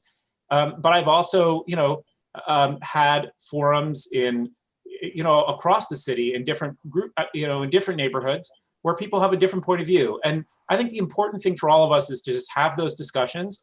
Even if we have strong opinions that, you know, others of these opinions are rooted in belief systems that don't make sense or are misinformed in some way or shaped, you know, in other ways, we have to talk it out. And then we have to reach a decision, and we will not have everyone agree. I just want to point that out too. But we'll have to just be very clear with folks why we came to the decision we did. And look, I think there's a big conversation happening across the city at every grade level about whether and which of these sort of assessment tools, you know, make sense, and whether they're fair, and whether there's, you know, what legitimacy they have. I think it's a really important set of discussions. It's one that's really taken off over the last few years, in part because of the activism and advocacy of many of the folks on in this discussion. And you know, I hope it continues and we continue to work this through. I think it's really important. That's true. And I would like to say, when we think about talented and gifted and talented, whatever y'all want to call it, we have our children at D75, as well as our children with IEP. They are gifted. We just need to be able to in tune. So this is why the name really should be changed, because every child is gifted in one way or the other. And we just need to be able to do it. Because remember, every person learns in a different form or fashion. And they don't just learn from sitting in a desk and someone giving them something. They learn in a lot of different ways. So all of that has to be taken into account. And we have to not forget our D75 children, because this is what's really been happening through all our conversations. And then it's like on the back burner. And then when we come out with it, we cannot forget them, because they do not get the same information. And we have to think about it. And we have those that's in school that have IEPs that's being left out. So everybody has to be thought of around the table. Thank you. Totally. I think we have one last, if you can get it, Josh. Yes, I think I see. Griselle, your question is about low enrollment. Is that right? Low enrollment, but also I have a specific school in District 9 whose it holds a 3K program, 4K, but these parents have to do a whole new application to stay in their same school, which personally, I don't think it's fair, because if those parents originally are in that school, why are we having them do another application process? And if they don't get accepted, then they have no school, because technically that is their zone. So it just doesn't make sense to me as to why. And so my other question is, you know, with the schools that have the lack of enrollments, right, they're getting closed down or merged with something else. And so what does your office do to support that, the low enrollment of schools? And I get that principals have to figure out how to get kids or children into the building, but also principals do need the support of the Office of Enrollment, so that we can make sure that the school is meeting the criteria to be fully function and get the funding that they need to keep a school open. So that's where my frustration is, because I have a parent, you know, a few parents, actually a whole school of parents who are going through it. So I don't know how else to guide them. Yes. So on the question of 3K and pre-K reapplying, we're thinking this one through, and so I want to come back to you on this. But I would just say that we agree. We want educational continuity for our youngest learners. We want to help them stay in the same program for that number of years. We're balancing that against, you know, trying to give an equal shot to folks as they enter the system. But I hear you. Let me come back. We're thinking that one through right now. As far as schools that are trying to, you know, bring students back in, this is another issue I'm actually going to talk with folks about today. I think that we want to do some real work this spring and summer to reach out to families that may have held back, you know, during the pandemic because they didn't feel safe for any host of reasons, and reach out to them by phone, by email, you know, through community-based partnerships, through you all, and have the conversation, not just not just like a recorded phone message, but a real conversation, like what's happening, how can we help? How can we help you re-engage? Can you come for a visit? Can we come for a visit? I think that kind of work's really important, and more to come on that too. I think it's a big piece of work that we have to do this spring and summer. I appreciate it. I'll be back to keep you posted. Thank you so much. And we appreciate you and your time. Thank you. Thank you. Okay. I'm going to sign off. Thanks a million. Okay. Be well. Thank you, Josh. Bye. Thank you, Mr. Wallach. Okay, Rashida. I'm up. Yes. I wanted to I wanted to first explain that I originally wanted to give a quick message about the state test and this whole opt-in process to take the state test, and just wanted to let everyone on this space know that I am involved in discussions around segregation in our schools and anti-Black racism within our school system and inequities across the board. Admissions and selection process and all these things within our school system. Believe it or not, and I don't even believe it myself, nothing has got me more emotional than these freaking state tests right now. Like, it's so wasteful. We are in a pandemic. Families are still struggling and suffering. And y'all know me, I think everyone knows me long enough to know for years, I don't get like this, but for whatever reason, this is really get to me because we don't have the time and energy or resources to focus on these state tests. And I really want to encourage families not to opt in to take these tests, to take a stand, to say no to these state tests, because it's all politics, it's all bullcrap, bureaucracy, and corporate dollars. And the fact that I actually am so emotional, which I'm not understanding why. I think it's because I'm talking to a lot of parents who just really want to take the test because they just think they just want to take the test. They want to see how smart their kids are. It's not. Dr. Kalira Salas Ramirez is on, and she's gonna do a 2-minute spiel to y'all as to why we should not take these tests, and really urging families to opt out this year. It's not about if you want to take the test or you don't, or you love the test. Right now, we are still in the pandemic, and this is not the time. And I'm begging Dr. Kalira, can you please take over for me? Yeah, Mama. Thank you for that.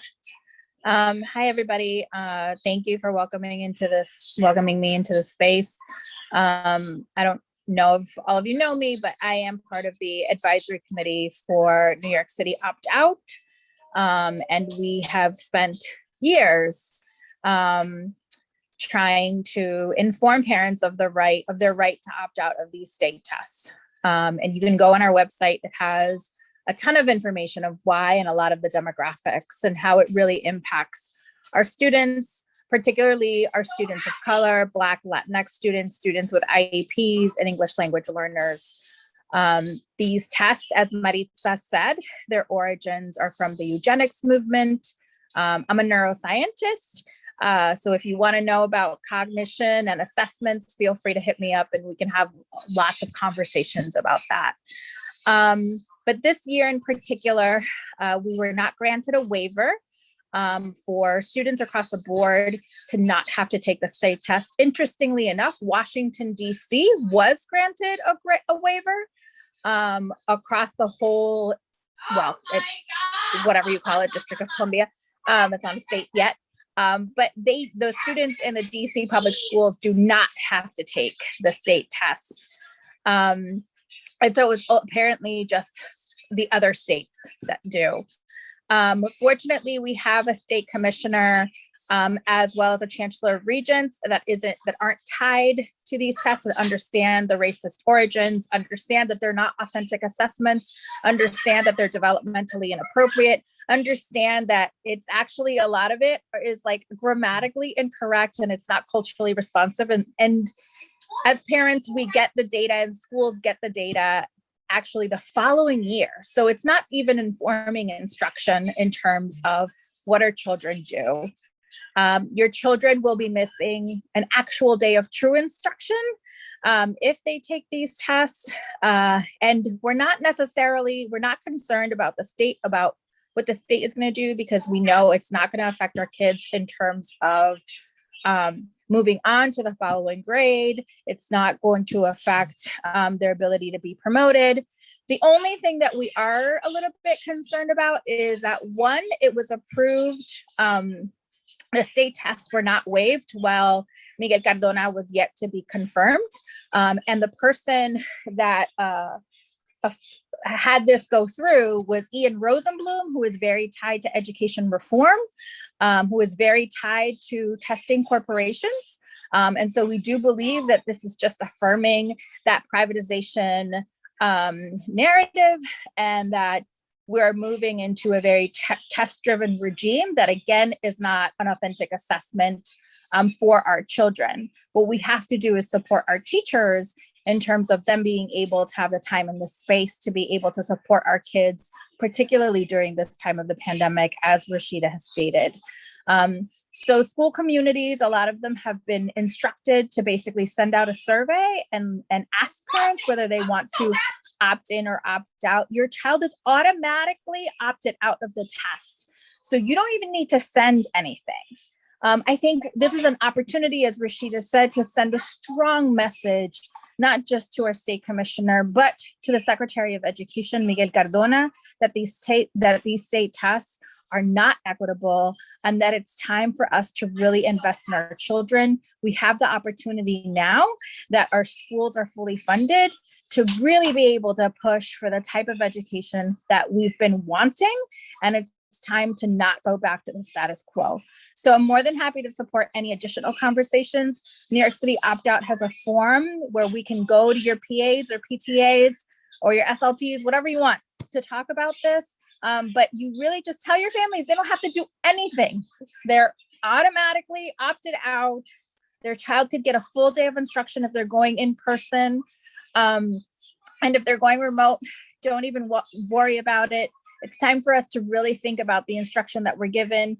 Test prep has been popping up in both remote and in-person settings at a time where kids just really need support, and really need to use that time to engage in inquiry-based and problem-based learning. And they haven't been able to do that because of these decisions.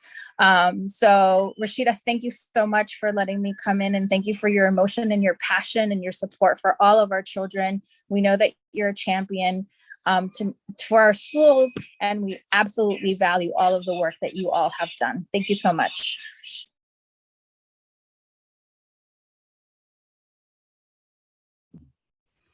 Thank you. Caleres. Thank you, Marco and Jimmy, y'all. Thank you, everyone on this space. You know, we're running out of time, and you know, I don't know if anyone has any quick questions about this, but it's really, I know a lot of families want to take it. A lot of families just want to take it. Some folks don't really know why. It's just that this is all they know. So really happy to try to have discussions and try to work through this. And also wanted to, whenever, if we have 2 minutes to allow the American Debate League representative to talk to us. But I have a quick question, yes. Rashida, if I may. Yeah, but you need to raise your hand, please. I did raise my hand, Jimmy. Okay. All right. A quick question, just a suggestion, and then we can follow up on this through the Google groups or whatever.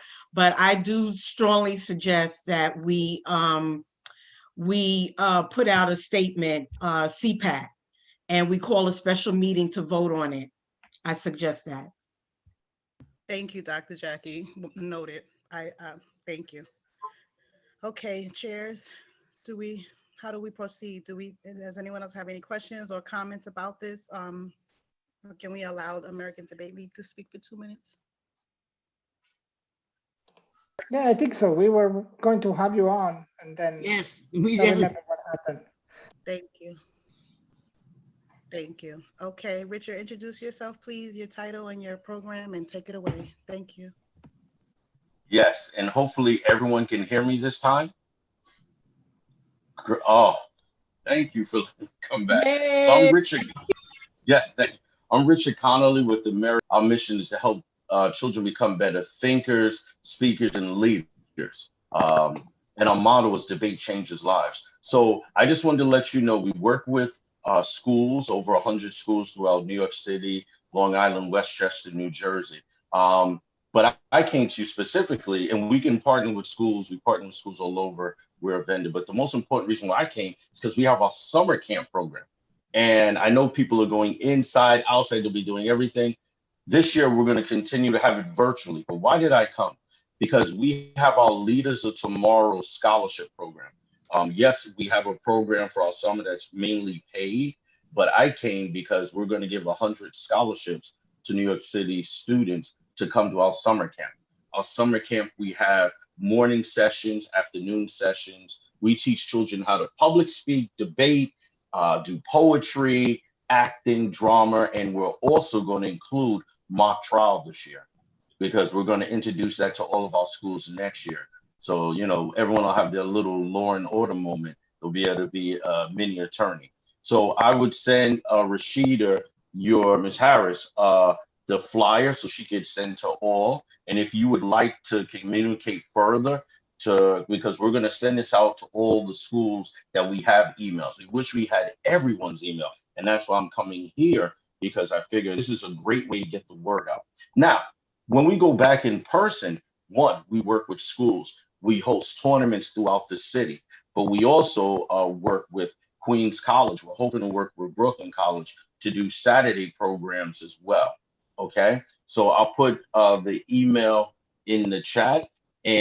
But please, I know if you would like more information or more to bring us to your district, to children, you know, to organizations, please just let Rashida know that you wouldn't mind if I have your email, because I would love to reach out to everyone and give you information. Okay, Richard Connolly. So that's the main thing we do. We're hoping to have 100 scholarships for students. This will be virtual. Normally, we're at Queens College, like I said, and we have 400 to 600 children that attended our last one, 2019.